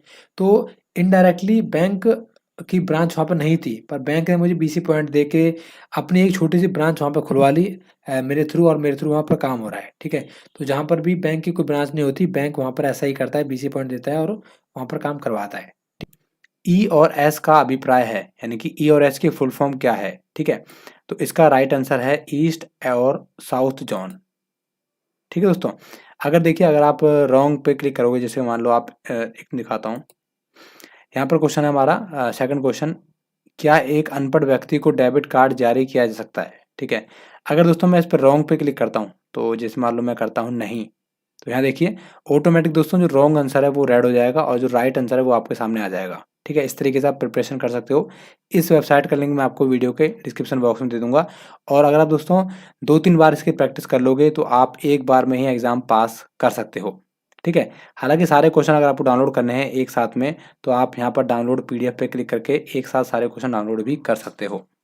ठीक है, नेक्स्ट क्वेश्चन करते हैं। अटल पेंशन योजना के अंतर्गत निश्चित पेंशन प्राप्त की जा सकती है, मतलब कितनी पेंशन मिलती है? तो इसका आंसर है ए 1,000 रुपये, 2,000 रुपये, 3,000 रुपये, 4,000 रुपये, 5,000 रुपये। ठीक है दोस्तों, इसके बाद है प्रधानमंत्री जनधन योजना में पहली बार कब से खाता खोलने पर भारतीय जीवन बीमा का 30,000 रुपये का बीमा उपलब्ध है, मतलब कब से उपलब्ध है? तो इसका आंसर है ये वाला। ठीक है दोस्तों, 15 अगस्त 14 से लेकर 26 जनवरी 2015 तक ये अवेलेबल था। ठीक है, इसके बाद हम करते हैं नेक्स्ट क्वेश्चन। प्रधानमंत्री जन धन योजना में 30,000 रुपये के जीवन बीमा के लिए कवर्ड नहीं है। इसका आंसर है दोस्तों उपरोक्त सभी, ये सारी चीज़ें कवर नहीं है। यानी कि अगर आप आयकर देते हो, टैक्स भरते हो, अगर आप सरकारी कर्मचारी हो, इसके अलावा अगर आप बीमा योजना का लाभार्थी हो, मतलब आपको बीमा योजना मिलती है, तो उस केस में आप इस जीवन बीमा के लिए अप्लाई नहीं कर सकते, कवर नहीं होंगे। ठीक है, इसके बाद है PMJDY खाते में 5,000 रुपये की अधिकर्ष सुविधा किस उपलब्ध रहती है, किसे उपलब्ध रहती है? तो इसका आंसर दोस्तों ये सारे हैं। ठीक है, इसके बाद है नेक्स्ट, प्रत्यक्ष लाभ अंतरण DBT क्या होता है? देखिए दोस्तों, DBT मैंने आपको बताया था जिसमें आपको डायरेक्ट सब्सिडी गवर्नमेंट के द्वारा आपके अकाउंट में भेजी जाती है, उसे कहते हैं DBT। तो इसका राइट आंसर है ये वाला। ठीक है, इसके बाद है हमें अपनी बचतों को बैंक में रखना चाहिए क्योंकि दोस्तों सुरक्षित रहती है, वो ब्याज मिलता रहता है और किसी भी समय निकाल सकते हो। ठीक है, अब दोस्तों अगर देखिए आप यहाँ पर प्रैक्टिस जब करोगे, मान लो आप रॉन्ग पे क्लिक करोगे तो राइट अपने आप आ जाएगा। ठीक है, मैं आपको बार बार इसलिए बता रहा हूँ ताकि आप प्रैक्टिस आराम से कर सकें इसकी। ठीक है, तो राइट आंसर आपके सामने ऑटोमेटिक आ जाएगा। बहुत बढ़िया वेबसाइट है दोस्तों ये, आपको ऐसी वेबसाइट कहीं नहीं मिलेगी, इसकी गारंटी है। बैंक इनके विरुद्ध ऋण नहीं देता, मतलब इनमें से किसके विरुद्ध बैंक ऋण नहीं देता? दोस्तों ये थोड़ा क्वेश्चन गलत हो गया, मिस प्रिंटिंग हो गया, कोई बात नहीं, मैं नेक्स्ट टाइम इसको सही कर दूंगा। ठीक है, मतलब आपको सही मिलेगा ये। ठीक है, इसको नहीं गलत कर देता हूँ मैं, ये भी गलत हो गया है। ये देखिए, भारत में किस बैंक की शाखाएं सबसे अधिक है? दोस्तों इनमें से किस बैंक की शाखाएं सबसे अधिक है? तो इसका आंसर दोस्तों स्टेट बैंक ऑफ इंडिया। ठीक है दोस्तों, SBI की शाखाएं सबसे ज़्यादा हैं। इसके बाद है रुपीज़ 1,000 100 रुपये के नोट पर किसके हस्ताक्षर होते हैं, यानी कि 100 रुपये के नोट पे किसके साइन होते हैं? तो इसका आंसर दोस्तों भारतीय रिजर्व बैंक के गवर्नर के। ठीक है, ATM पासवर्ड को रखना चाहिए, मतलब कहाँ पे रखना चाहिए? इसका आंसर है याद रखना चाहिए। ठीक है, ATM पासवर्ड केवल किसको बताना चाहिए, मतलब किसी को नहीं बताना चाहिए दोस्तों। ATM पासवर्ड सिर्फ आपको पता होना चाहिए और किसी को पता नहीं होना चाहिए। ठीक है, इसका आंसर है ये। दोस्तों अगर आप रॉन्ग पे भी क्लिक करोगे तो भी राइट आंसर आपके सामने आ जाएगा, अच्छी बात है इस वेबसाइट की। ठीक है, और अगर आपको पहले का क्वेश्चन देखना है, यानी कि प्रीवियस क्वेश्चन आपको देखना है क्या आपने क्लिक किया था, तो आप डायरेक्ट इस पर क्लिक कर सकते हो और देख सकते हो। ठीक है, इसके बाद है नेक्स्ट क्वेश्चन, किसमें नामांकन किया जा सकता है? इनमें से किसमें नामांकन किया जा सकता है? तो इन सभी में दोस्तों नामांकन किया जा सकता है। ठीक है, मतलब नामांकन का मतलब है नॉमिनेशन। नॉमिनी आप किस में ऐड कर सकते हो? तो सभी में ऐड कर सकते हो। इसके बाद है भारतीय रिजर्व बैंक के वर्तमान गवर्नर कौन है? तो इसका आंसर दोस्तों शक्तिकांता दास। दोस्तों इसको आप चेक कर लेना, क्योंकि हो सकता है आप वीडियो किसी और दिन देख रहे हो, तो उस टाइम गूगल पे चेक करके आप इसका आंसर क्लिक करें। ठीक है, इसके बाद है बैंक किसके लिए ऋण नहीं देता है? इनमें से किसके लिए बैंक ऋण नहीं देता है, मतलब कि लोन नहीं देगा? तो आपको पता है शराब और जुआ के लिए बैंक कभी भी लोन नहीं देगा। ठीक है, KYC का अर्थ होता है दोस्तों, KYC का अर्थ होता है नो योर कस्टमर, यानी कि अपने ग्राहक को जानना। ठीक है, देखिए फुल फॉर्म भी आ सकती है कि KYC की फुल फॉर्म क्या है, तो उस केस में नो योर कस्टमर आएगी। अगर इस तरीके से आता है तो अपने ग्राहक को जानिए, ये होगा। ठीक है, इसके बाद है साहूकारों के लिए गए ऋण क्या होता है? दोस्तों साहूकारों से अगर आप ऋण लोगे, मतलब लोन लोगे, तो क्या होगा? ये सभी चीज़ें होंगी। ठीक है, तो इसका आंसर है उपरोक्त सभी। ATM का अभिप्राय क्या होता है? Automated teller machine. ठीक है, ATM की फुल फॉर्म है ऑटोमेटेड टेलर मशीन। इसके बाद है समय से ऋणों की चुकौती के क्या परिणाम होते हैं, यानी कि समय से आप टाइम पर लोन भर दोगे अपना, तो उसका क्या फ़ायदा आपको मिलेगा। तो सभी कुछ फ़ायदा मिलेगा, आपकी साख भी अच्छी होगी, चिंता भी नहीं रहेगी और भविष्य में आपको दोबारा से आसानी से लोन मिल जाएगा। तो सभी चीज़ें होंगी, ठीक है। इसका आंसर है उपरोक्त सभी। इसके बाद है जीवन बीमा का तात्पर्य है, मतलब जो लाइफ इंश्योरेंस करवाते हैं उसका तात्पर्य क्या है, उसका मतलब क्या है, किससे लेन देना है उसका। तो इसका आंसर है मानव का बीमा से, मतलब मनुष्य के बीमा से लेन देना उसका, ठीक है। इसके बाद दोस्तों है ऋण देने में चूक करने का तात्पर्य है, यानी कि आप अगर टाइम पे अपना लोन नहीं भरते हो तो उसका क्या मतलब होता है, उससे क्या फर्क पड़ता है आपको, ठीक है। तो इसका दोस्तों आंसर है बुरी साख आपकी, सॉरी, ऋण किस्त ना देना, सॉरी दोस्तों, इसका आंसर होगा ऋण किस्त ना देना, ठीक है। देखिए मैंने रॉन्ग पे क्लिक किया तो राइट अपने आप आ गया। तो इसकी अच्छी बात दोस्तों यही है, आपकी प्रैक्टिस भी हो जाएगी और आपको याद भी हो जाएगा, ठीक है। इसके बाद है सामान्य बीमा किस बीमे से संबंधित है। दोस्तों जो नॉर्मल इंश्योरेंस होते हैं, मतलब सॉरी, जो जनरल इंश्योरेंस होते हैं उसका मतलब क्या होता है, तो उसका मतलब सभी होता है। आग भी शामिल होती है, चोरी भी शामिल होती है, उसमें सेंधमारी ये भी शामिल होता है, ठीक है। तो इसका आंसर है उपरोक्त सभी, ठीक है। इसके बाद है आधार है। आधार है इसका मतलब सॉरी, आधार है, इसके बाद क्या आएगा इन सभी में से, ठीक है। तो इसका आंसर आंसर दोस्तों ये वाला 12 अंकों का कार्ड होता है, मतलब 12 अंकों का नंबर होता है आधार कार्ड पे और यूआईडीए द्वारा ही ये जारी किया जाता है, ठीक है। तो इसका आंसर दोनों होगा।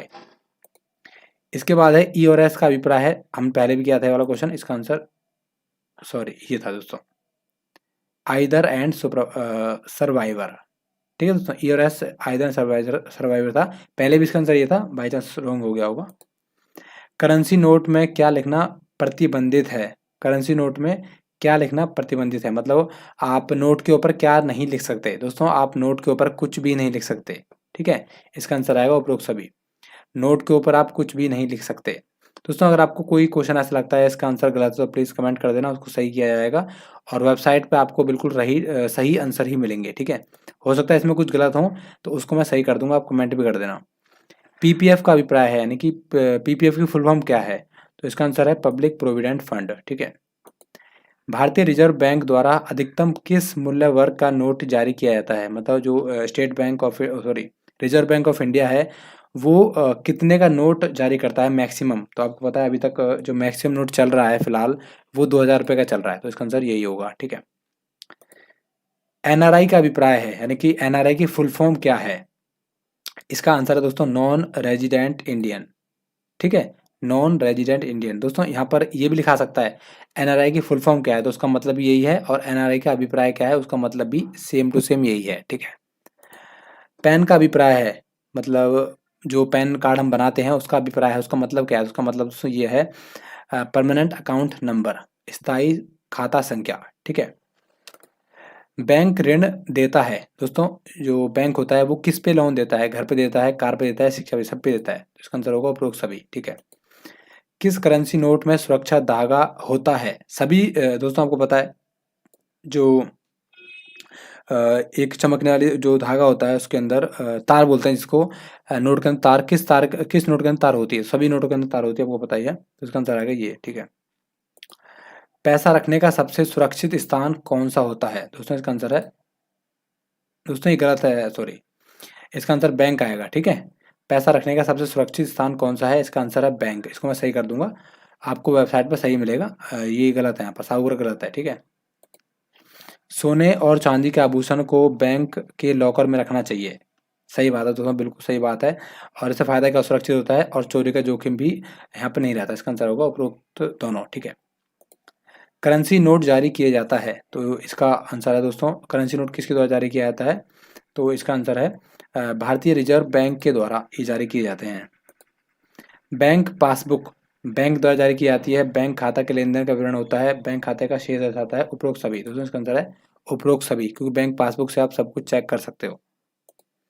बैंक किस पर ब्याज देता है, इनमें से दोस्तों बैंक किस पर ब्याज देता है, जमाओं पर, ऋणों पर, उपरोक्त दोनों पर। तो आपको पता है बैंक जो आप पैसा जमा करते हो उस पर ब्याज देता है और जो आप लोन लेते हो बैंक से उस पर आपको ब्याज देना होता है, ठीक है। तो इसका आंसर होगा ये। अब है क्वेश्चन बैंक किस पर ब्याज लेता है, तो आपको पता है अगर आप लोन लोगे बैंक से तो उसका आंसर होगा ऋणों पर, अगर आप लोन लोगे तो लोन पर आपको ब्याज देना पड़ेगा। तो बैंक किस पर ब्याज लेता है? इसका आंसर है ऋणों पर। शिक्षा ऋण, इसमें क्या-क्या चीज़ कवर होती हैं? जो आप एजुकेशन लोन लेते हो उसमें क्या-क्या चीज़ कवर होती हैं? तो दोस्तों उसमें सब कुछ कवर होता है, ट्यूशन फीस भी होती है, कोर्स का पूर्ण होने तक का जो भी मतलब लगता है पैसा, सब कुछ इसके अंदर कवर किया जाता है, ठीक है? और देश-विदेश के पढ़ने के लिए भी ये कवर होता है, तो इसका आंसर होगा उपरोक्त सभी। व्यवसाय कोरेस्पोंडेंस से अभिप्राय है, मतलब जो बीसी होते हैं, बैंक बीसी होते हैं, उससे क्या अभिप्राय है? उसका आंसर है दोस्तों ये वाला, एजेंट जो बैंकिंग सेवा प्रदान करते हैं। आपको पता है आप बैंक बीसी लेने जा रहे हो, तो बैंक बीसी का मतलब ये होता है कि जहाँ पर बैंक की ब्रांच नहीं है, जहाँ पर बैंक की शाखा नहीं है, वहाँ पर आप अपना सेंटर खोल के बैठो और वहाँ पर जाकर आप बैंक का जो भी काम है, जैसे कि अकाउंट खोलना हो गया, पासबुक की एंट्री हो गई, जो आप काम कर सकते हो, जो काम आपको मिल सकता है, वो सारे काम आप कर सकते हो, ठीक है? जहाँ पर बैंक की ब्रांच नहीं है। तो ये क्वेश्चन बहुत इंपॉर्टेंट है क्योंकि आप यही बनने वाले हो, ठीक है, सर्टिफिकेट लेके। इंटरनेट बैंकिंग से अभिप्राय है दोस्तों, ये थोड़ा सा यहाँ पर कोई बात नहीं, मिस प्रिंटिंग हो गया, मैं इसको सही कर दूंगा, ठीक है। इसको मैं बाई चांस कर देता हूँ, खाते का परिचालन इंटरनेट, ठीक है। इंटरनेट बैंकिंग से अभिप्राय है खाते का परिचालन इंटरनेट, ये ऑप्शन बाकी हट, कोई बात नहीं, यहाँ पर आया ही नहीं है, कुछ टेक्निकल दिक्कत हो गई होगी, सही कर दिया जाएगा इसको। एक बार किया गया नामांकन, दोस्तों अगर आपने एक बार नॉमिनेशन करवा दिया तो उसके बाद उसको रद्द नहीं किया जा सकता, गलत है। रद्द किया जा सकता है, बिल्कुल सही बात है। अगर आपने नॉमिनेशन किसी को ऐड कर दिया है, किसी को नॉमिनी बना दिया है, तो आप उसको बार बार चेंज करवा सकते हो। ऐसा कुछ नहीं है कि एक बार बन गया तो बन गया, ऐसा कुछ नहीं है, ठीक है। बैंक में खाता कौन खोल सकता है? दोस्तों बैंक में खाता कोई भी खोल सकता है, चाहे वो भारतीय नागरिक हो, चाहे वो अनिवासी हो, मतलब बाहर का बंदा हो, अनपढ़ व्यक्ति हो, कोई भी खोल सकता है, ठीक है। पैन संख्या की आवश्यकता कब पड़ती है? दोस्तों पैन संख्या की आवश्यकता हमें पड़ती है 50,000 रुपये कम से कम जमा, सॉरी, 50,000 रुपये से अधिक जमा करने पर, ठीक है दोस्तों। वैसे दोस्तों देखिए, मुझे लगता है ये जो क्वेश्चन है ये थोड़ा सा पुराना हो गया है, क्योंकि अभी अगर आप देखोगे तो पैन कार्ड के बिना अकाउंट नहीं खुलता। तो हो सकता है आगे चलकर इसका आंसर सभी लेन देनों के लिए हो सकता है, ठीक है। क्योंकि पहले था कि 50,000 रुपये से ज़्यादा जमा करोगे तो आपको पैन कार्ड की आवश्यकता पड़ेगी, पर अभी दोस्तों पैन कार्ड की आवश्यकता है ही है। अकाउंट खोलने के लिए भी पैन कार्ड की आवश्यकता है, जबकि पहले ऐसा नहीं था, पहले सिर्फ आधार कार्ड पर ही आपका अकाउंट खुल रहा था, ठीक है। तो हो सकता है इसको बाद में क्वेश्चन चेंज कर दिया जाए, पर फिलहाल के लिए यही है, 50,000 रुपये से अधिक अगर आप जमा करते हो तो उस केस में आपको पैन कार्ड देना पड़ेगा, ठीक है। टीडीएस का अभिप्राय है, यानी कि टीडीएस का मतलब क्या है, फुल फॉर्म क्या है? इसका आंसर है दोस्तों स्रोत कर पर कटौती, यानी कि जो आपको इनकम हो रही है, सोर्स ऑफ इनकम है, उस पर टैक्स कितना कट रहा है, इसका मतलब ये है, ठीक है। इसके बाद है अधिकतम राशि का चेक। दोस्तों कितने राशि तक का चेक आप इशू कर सकते हो, मतलब कितने रकम तक का चेक आप बना सकते हो? तो इसका आंसर है सीमा, कोई सीमा नहीं, मतलब कि कितने का भी आप बना सकते हो, कोई दिक्कत की बात नहीं है, ठीक है। इसके बाद है बैंक मांग ड्राफ्ट जारी करता है, मतलब बैंक मांग ड्राफ्ट कौन जारी करता है? तो सभी बैंक बैंक डिमांड ड्राफ्ट, इसको डिमांड ड्राफ्ट बोलते हैं इंग्लिश में, सभी बैंक कर सकते हैं, ठीक है। स्वयं सहायता समूह में कितने लोग, मतलब इनमें से कौन सी बात सच है? स्वयं सहायता समूह, तो इसमें 5 से लेकर 20 लोगों का समूह होता है, सही बात है। नियमित बचत आदत इसमें डाली जाती है, मतलब सबसे पैसा, सब लोग इसमें कुछ ना कुछ पैसा जमा करते हैं, और जिसका नंबर आ जाता है, जिसकी मतलब एक तरह से पर्ची निकल जाती है, उसको वो पैसा मिल जाता है, और उसको लोन वगैरह, मतलब ब्याज वगैरह नहीं देना पड़ता। तो बहुत अच्छा रहता है, आपने सुना भी होगा, आपके आसपास होता भी होगा, गाँव वगैरह में ज़्यादा होता है स्वयं सहायता समूह, ठीक है। आप मान लीजिए एक तरह से वो डालते हैं, कमेटी डालते हैं, तो सरकारी कमेटी मान लो एक तरह से इसको। चेक का भुगतान किसके द्वारा रोका जा सकता है? अगर आपने चेक से पेमेंट करी है तो कौन उस पेमेंट को रोक सकता है? ठीक है दोस्तों, तो इसका आंसर आएगा चेक देने वाला। जिसने चेक दिया है वो रोक सकता है कि भाई इसको चेक मत दो, इस पेमेंट मत करो, तो वो रोक सकता है, ठीक है। बाकी अगर आप इसको सॉरी देखो दोस्तों, यहाँ पर हम जिस वेबसाइट का यूज़ कर रहे हैं, इस वेबसाइट पर आप अपने आईएबीएफ बैंक बीसी एग्जाम के प्रैक्टिस भी कर सकते हो। जैसे कि देख लीजिए, जैसे कि आज का हमारा क्वेश्चन है अदाता चेक का भुगतान किया जाता है, तो इसका राइट आंसर है दोस्तों बैंक खाते में जमा करके। पर अगर मैं इसका रॉन्ग आंसर प्रेस करता हूँ, जैसे मान लो मैं इसका करता हूँ ये वाला, तो राइट आंसर अपने आप आ जाएगा। ठीक है, तो इस तरीके से दोस्तों आप अपने एग्जाम की प्रैक्टिस यहाँ पर कर सकते हो। और दोस्तों अगर आपको ये सारे क्वेश्चन मतलब कि पार्ट 1, पार्ट 2, पार्ट 3, पार्ट 4 सारे के सारे क्वेश्चन आपको इकट्ठे डाउनलोड करने हैं एक बार में पीडीएफ के रूप में, तो आपको यहाँ पर डाउनलोड पीडीएफ का ऑप्शन भी मिलेगा, वहाँ पर जाकर आप उसको डाउनलोड भी कर सकते हो। ठीक है, इस वेबसाइट का लिंक मैं आपको वीडियो के डिस्क्रिप्शन बॉक्स में दे दूंगा, वहाँ पर जाकर आप उसको एग्जाम की प्रैक्टिस कर सकते हो। और दोस्तों कम से कम 2-3 बार आप प्रैक्टिस कर लें, ताकि एक बार में ही पास हो पाओ, आपके पैसे वेस्ट ना जाएं। ठीक है, तो आज की वीडियो तो शुरू करते हैं। पार्ट 4 है हमारा। पहला क्वेश्चन कर लिया हमने, अदाता चेक का भुगतान किया जाता है, तो इसका राइट आंसर है बैंक के खाते में जमा करके। ठीक है, इसके बाद नेक्स्ट, आवर्ती जमा में क्या क्या होता है? तो दोस्तों इसमें देखिए आवर्ती जमा में सब कुछ होता है। ठीक है, इसका राइट आंसर आएगा उपरोक्त सभी। नामांकन करते समय नामित के हस्ताक्षर किस पर लेना चाहिए? मतलब जिसको हमने नॉमिनी बनाया है उसको साइन किस पर करना चाहिए? ठीक है दोस्तों, तो इसका राइट आंसर दोस्तों आएगा नामांकन फॉर्म पर, यहाँ पर रॉन्ग हो गया है। ठीक है, इसका राइट आंसर तो नामांकन फॉर्म आएगा, मतलब जो नॉमिनेशन का फॉर्म होता है उस पर साइन करेगा बंदा जो उसको आपने नॉमिनी बनाया है। ठीक है, बैंक बचत खा जमा पर ब्याज कब दिया जाता है? मतलब कि अगर आपने सेविंग अकाउंट ओपन करवाया हुआ है बैंक में और वहाँ पर आपके पैसे जमा हैं, तो उस पर आपको ब्याज कब मिलता है? तो इसका राइट आंसर है दोस्तों अर्धवार्षिक। ठीक है, छमाही यहाँ पर ब्याज दिया जाता है बैंक के द्वारा सेविंग अकाउंट्स पर। ठीक है दोस्तों, आप इन सभी क्वेश्चनों की प्रैक्टिस करते रहना। देखिए रॉन्ग हो जाएगा कोई बात नहीं, पर आपकी प्रैक्टिस हो जाएगी। ठीक है, तो वेबसाइट का लिंक आपको वीडियो के डिस्क्रिप्शन बॉक्स में मिल जाएगा, जाके आप जरूर प्रैक्टिस करें। इसके बाद है कटे फटे नोट, अगर कोई कटा फटा नोट है आपके पास तो उसको क्या करना चाहिए? तो उसका राइट आंसर है दोस्तों बैंक में बदला जा सकता है। ठीक है दोस्तों, आप सिर्फ जो आंसर है उनको रट लें तो हो सकता है आप पास हो जाए एक बार में। एटीएम का प्रयोग कर सकते हैं, मतलब एटीएम जो होता है आपका उसका प्रयोग किस काम के लिए किया जा सकता है इनमें से? तो इनमें से दोस्तों सभी कामों के लिए एटीएम का प्रयोग किया जा सकता है। ठीक है, इसके बाद है काउंटर पर जाली नोट का पता चलने पर बैंक द्वारा क्या किया जाता है? मतलब कि आप बैंक में पैसा जमा कराने गए, उसके बाद बैंक वाले ने बोला भाई ये वाला नोट नकली है, तो उस केस में बैंक वाला क्या करेगा? तो उस केस में दोस्तों बैंक वाला उस नोट को जब्त कर लेगा और रसीद दे देगा कि आपका एक जाली नोट आया था, नकली नोट आया था, तो ये रसीद ये पकड़ो। ठीक है, इसके बाद है नेक्स्ट, म्यादी जमा का, दोस्तों म्यादी जमा का इसमें से क्या होगा सही आंसर? तो इसका दोस्तों राइट आंसर है परिपक्वता से पूर्व भुगतान। ठीक है, परिपक्वता से पूर्व भुगतान। म्यादी जमा पर चक्रवृद्धि ब्याज दिया जाता है, दोस्तों इसमें थोड़ा सा मिसप्रिंटिंग हो गई है, पर इसको सही कर दिया जाएगा। ठीक है, इसका वैसे राइट आंसर दोस्तों तिमाही आधार है, पर नीचे जो ऑप्शन है यहाँ पर आने दे, इसको सही कर देंगे बाद में। ठीक है, देखिए कुछ ना कुछ टेक्निकल दिक्कत यहाँ पर मिल रही है अभी फिलहाल, उसको सही किया जा रहा है। लॉकर में रखी वस्तुएं, लॉकर में देखिए जो बैंक लॉकर होता है उसमें आप जो भी चीज़ रखते हो वो सिर्फ लॉकर धागा रख, मतलब जिसने लॉकर खुलवाया है सिर्फ उसी को पता होती है कि वो अपने लॉकर में क्या रख रहा है।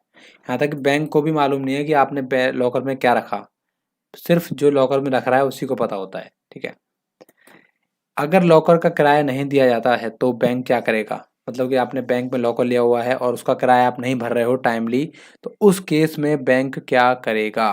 दोस्तों इसका राइट आंसर है उपरोक्त सभी सभी सब कुछ कर सकता है। बैंक सील कर सकता है, लॉकर को मतलब ब्लॉक कर सकता है, एक तरह से नोटिस दे सकता है, उसको तोड़ सकता है, उपरोक्त सभी सारे काम कर सकता है बैंक। ठीक है, इसके बाद है MGNREGS, इसके फुल फॉर्म क्या है? ठीक है, MGNREGS फुल फॉर्म क्या है दोस्तों? बहुत इंपॉर्टेंट क्वेश्चन है, मेरे पेपर में भी ये क्वेश्चन आया था। ठीक है, तो इसका आंसर है Mahatma Gandhi national rural employment guarantee scheme. ठीक है, म्यादी जमा की अधिकतम अवधि क्या होती है? दोस्तों म्यादी जमा की अधिकतम अवधि क्या होती है? इसका आंसर है हमारा 10 वर्ष तक यहाँ पर आप पैसा जमा करा सकते हो। ठीक है, इसके बाद है रुपे डेबिट कार्ड क्या होता है? दोस्तों रुपे आपने देखा होगा, एक होता है हमारा वीज़ा डेबिट कार्ड, एक होता है हमारा मतलब एक होता है वीज़ा हो गया, एक होता है रुपए, सॉरी एक रुपये होता है, एटीएम में देखा होगा आपने। तो इसका दोस्तों राइट आंसर है उपरोक्त सभी। मतलब इनमें सब कुछ होता है। वो घरेलू डेबिट कार्ड होता है, वो भारतीय राष्ट्रीय भुगतान निगम द्वारा आरंभ किया गया है और सभी एटीएम और पीओ मशीन में काम करता है और वो सभी है। ठीक है दोस्तों, इसका एक क्वेश्चन और बन सकता है कि भारतीय राष्ट्रीय निगम द्वारा कौन सा डेबिट कार्ड निकाला गया है, ठीक है, जारी किया गया है। तो इसका राइट आंसर भी रुपए डेबिट कार्ड होगा। तो आप इस तरीके से इसको याद रख लेना। इसके बाद है आपने किसी बैंक में 1 वर्ष के लिए 10,000 रुपये जमा किए, ठीक है। ब्याज दर 10% प्रति वर्ष है। ब्याज दर साधारण होने पर आपको कुल कितनी राशि वापस मिलेगी? देखिए दोस्तों, 10% है तो 10,000 रुपये का 10% होगा हमारा 1,000 रुपये। तो आपको यहाँ पर 1,000 रुपये की राशि मिल जाएगी अगर आप 1 साल बाद पैसे निकालते हो तो, ठीक है। इसके बाद है बैंक द्वारा प्रदान की जाने वाली सेवाओं के संबंध में निम्नलिखित में से कौन सा कथन सत्य है? इनमें से कौन सी जो बात है वो सत्य है जो बैंक सेवा प्रदान करता है? तो बैंक दोस्तों सारी सेवा प्रदान करता है, ठीक है। लोन भी देता है, वो किसान क्रेडिट कार्ड भी इशू करता है, सब काम ये करता है बैंक, ठीक है। इसके बाद है एपीवाई क्या है? दोस्तों एपीवाई क्या है, एपीवाई की फुल फॉर्म क्या है? तो अटल पेंशन योजना। देखिए बहुत सिंपल है वैसे, पर इम्पोर्टेंट भी है, तो इसको आप याद रख लेना। चालू खाते और बचत खाते डैश के नाम से भी जाने जाते हैं। दोस्तों चालू खाते मतलब करंट अकाउंट और आपका जो सेविंग अकाउंट है वो किस नाम से जाने जाते हैं? तो इसका आंसर है मांग जमा, ठीक है। इंपॉर्टेंट क्वेश्चन है। सेविंग अकाउंट और करंट अकाउंट आपके डिमांड, एक तरह से डिमांड डिपॉजिट मान लो इंग्लिश में, और हिंदी में हो गया मांग जमा के नाम से जो भी जाने जाते हैं। इसके बाद है नेक्स्ट क्वेश्चन, निम्नलिखित में से कौन सा क्वेरी सर्विस आधार मैपर QSAM का एक उपयोग है? दोस्तों इसको आप इस तरीके से याद कर सकते हैं कि QSAM की फुल फॉर्म क्या है? उसका आंसर होगा क्वेरी सर्विस आधार मैपर। और इनमें से कौन सी चीज में उपयोग होता है? तो इसका आंसर है बी। बैंक से आधार कार्ड आपका लिंक है कि नहीं है, मतलब बैंक में आपका आधार कार्ड लगा हुआ है या नहीं लगा हुआ, इसको जानने के लिए QSAM का इस्तेमाल किया जाता है। और QSAM की फुल फॉर्म क्या है? क्वेरी सर्विस आधार मैपर, ठीक है। इसके बाद नेक्स्ट क्वेश्चन, बैंक ए ने 12,000 रुपये की राशि स्वीकृत की और वितरित की 1/4/2021 को। यह अर्धवार्षिक आधार पर ब्याज लेता है। ऋण लेने वाले आधे साल के दौरान एक भी पैसा नहीं चुकाया। राशि खाते में 30/10/2021 को वसूला जाना चाहिए। दोस्तों देखिए यहाँ पर आप समझने की कोशिश कीजिए कि 12,000 रुपये जमा किए थे 1/4/2021 को, और 30/10/2021 यानी कि करीब 6 महीने बाद यहाँ पर बात की जा रही है। तो 6 महीने में दोस्तों ब्याज कितना होगा? और ब्याज की जो राशि है यहाँ पर 12% थी, शायद इसमें लिखा नहीं है, वैसे 12% है, तो 12% का आधा हो जाएगा हमारा 6%, और 6 महीने हो जाएगा वार्षिक 72, तो ये हो जाएगा हमारा 720, ठीक है दोस्तों। यहाँ पर 12% भी आएगा। इधर देखिए यह 12% अर्धवार्षिक, सॉरी 6% अर्धवार्षिक आधार ब्याज लेता है, यहाँ 6 लिखा आएगा, ठीक है। मिस प्रिंटिंग हो गया, सही हो जाएगा। इसके बाद है एक खाता धारक जो न केवल बैंक में भौतिक रूप से उपस्थित होने में असमर्थ है, बल्कि कुछ शारीरिक अक्षमता के कारण चेक निकासी फॉर्म पर अंगूठे के निशान भी नहीं लगा सकता। ऐसे में वो पैसे कैसे निकालेगा? दोस्तों बहुत इंपॉर्टेंट क्वेश्चन है और ये आपको पता होना चाहिए, क्योंकि आप बैंक, एक तरह से मान लो बैंक का काम ही करने वाले हो, पैसे वैसे निकालने वाले हो।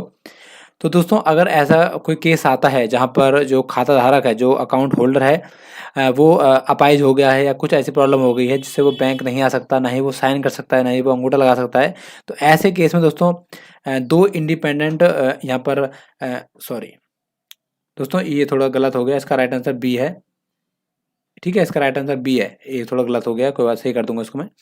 दोस्तों इसमें क्या होता है, दो गवाह चाहिए होते हैं, जिसमें से एक बैंक अधिकारी होता है, वो उसके पास जाते हैं, घर पे जाते हैं, उसके बाद वहाँ पर उसके साइन होते हैं, मतलब जो भी साइन होते हैं या फिर जो भी चीज़ वो मार्क करवाएगा अधिकारी के सामने, उससे वो प्रूफ हो जाएगा हाँ भाई ये अकाउंट होल्डर है, और उससे पैसे दे दिए जाएंगे, ठीक है। ऐसे केस में दोस्तों बहुत इंपॉर्टेंट क्वेश्चन है, ठीक है।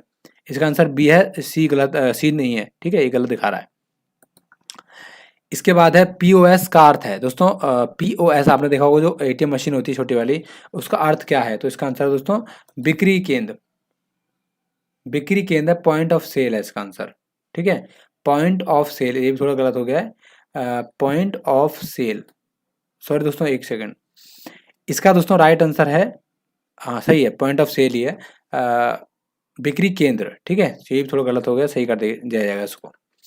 इसके बाद है बैंक को अंतिम उपाय के ऋणदाता का अर्थ है, मतलब कि दोस्तों बैंक को जब दिक्कत आती है, पैसे मतलब ख़त्म हो जाते हैं बैंक के पास, तो उस केस में दोस्तों जो बैंक जब पैसा लेता है आरबीआई के माध्यम से, आरबीआई से पैसा लेता है, तो उस केस में किस तरीके से पैसा मिलता है। ठीक है, यही क्वेश्चन है। बैंक का मतलब लास्ट वो क्या है, लास्ट मतलब ऑप्शन, बैंक के पास लास्ट ऑप्शन क्या है, वही क्वेश्चन है। तो इसका आंसर दोस्तों ये वाला, रेपो रेट के माध्यम से अस्थायी तौर पर बैंकों को आरबीआई द्वारा पैसा दिया जाता है। ठीक है, रेपो रेट के माध्यम से, और लिक्विडिटी इंग्लिश में कह लीजिए, या फिर अस्थायी आधार पर बैंकों को भारतीय रिजर्व बैंक द्वारा पैसा दिया जाता है। इसके बाद है बैंक ग्राहक डैश में शामिल नहीं है। दोस्तों बैंक ग्राहक मतलब बैंक के हिसाब से ग्राहक कौन, किसको नहीं मानता, मतलब एक तरह से मतलब बैंकों के लिए ग्राहक का मतलब क्या नहीं है। ठीक है, तो इसका आंसर है दोस्तों ये वाला, कि कोई भी व्यक्ति अगर बैंक में आता है तो वो खाता खुलवाने ही आया है, ऐसा बैंक नहीं सोचता। ठीक है, कोई भी व्यक्ति अगर बैंक में आया है तो वो खाता खुलवाने के उद्देश्य से ही आया है, तो ये गलत है, ये नहीं होगा। ठीक है, इसमें ग्राहक में शामिल नहीं है ये चीज़। इसके बाद है बैंकिंग प्रणाली में बीसी का अर्थ है। दोस्तों ये बहुत इंपॉर्टेंट क्वेश्चन है, पहले भी कराया था मैंने आपको कि बीसी की फुल फॉर्म क्या होती है, बिजनेस कॉरेस्पॉन्डेंट, और हिंदी में बोल रहे हैं तो हिंदी में होगा इसका व्यापार संवाददाता। दोस्तों ये क्या करते हैं बेसिकली, ये जहाँ पर बैंक की ब्रांच नहीं है वहाँ पर जाकर एक आप ब्रांच खोलते हो, मिनी ब्रांच टाइप के मान लीजिए, और वहाँ पर उस बैंक के सारे काम होते हैं जिस बैंक का आपने बीसी लिया होता है। ठीक है, इसके बाद है निम्नलिखित में से कौन सा बैंक द्वारा उठाया गया एक सही कदम है जो प्राकृतिक आपदाओं से प्रभावित से उधारकर्ता को अपने ऋण चुकाने में मदद करता है। दोस्तों देखिए, अगर बैंक ने किसी को लोन दिया हुआ है और उस व्यक्ति पर कोई प्राकृतिक आपदा के कारण कोई दिक्कत आ जाती है, वो पैसे नहीं चुका पाता, तो ऐसे केस में बैंक क्या स्टेप उठाता है, ये क्वेश्चन है। तो दोस्तों इसका आंसर है ये वाला, मौजूदा ऋण का पुनः निर्धारण। मतलब दोस्तों जो लोन बैंक ने दिया था, अब देखिए जो उसने पहले की किस्त नहीं दी, पहले का ब्याज नहीं दिया, वो चीज़ अलग है, उसको छोड़ दो। बैंक सोचता है कि इसको नए सिरे से शुरू किया जाए और नए सिरे से इसकी ईएमआई वगैरह बांधी जाए, मतलब उसकी सैलरी वैलरी देख के जो भी प्राकृतिक आपदा है सबको सबको देखते हुए उस पर एक नए तरीके से दोबारा से लोन निकालने के लिए कुछ प्रयास किया जाए, कुछ किस्त बांधी जाए, कम की जाए, और जो पहले रह गया उसे छोड़ दिया जाए।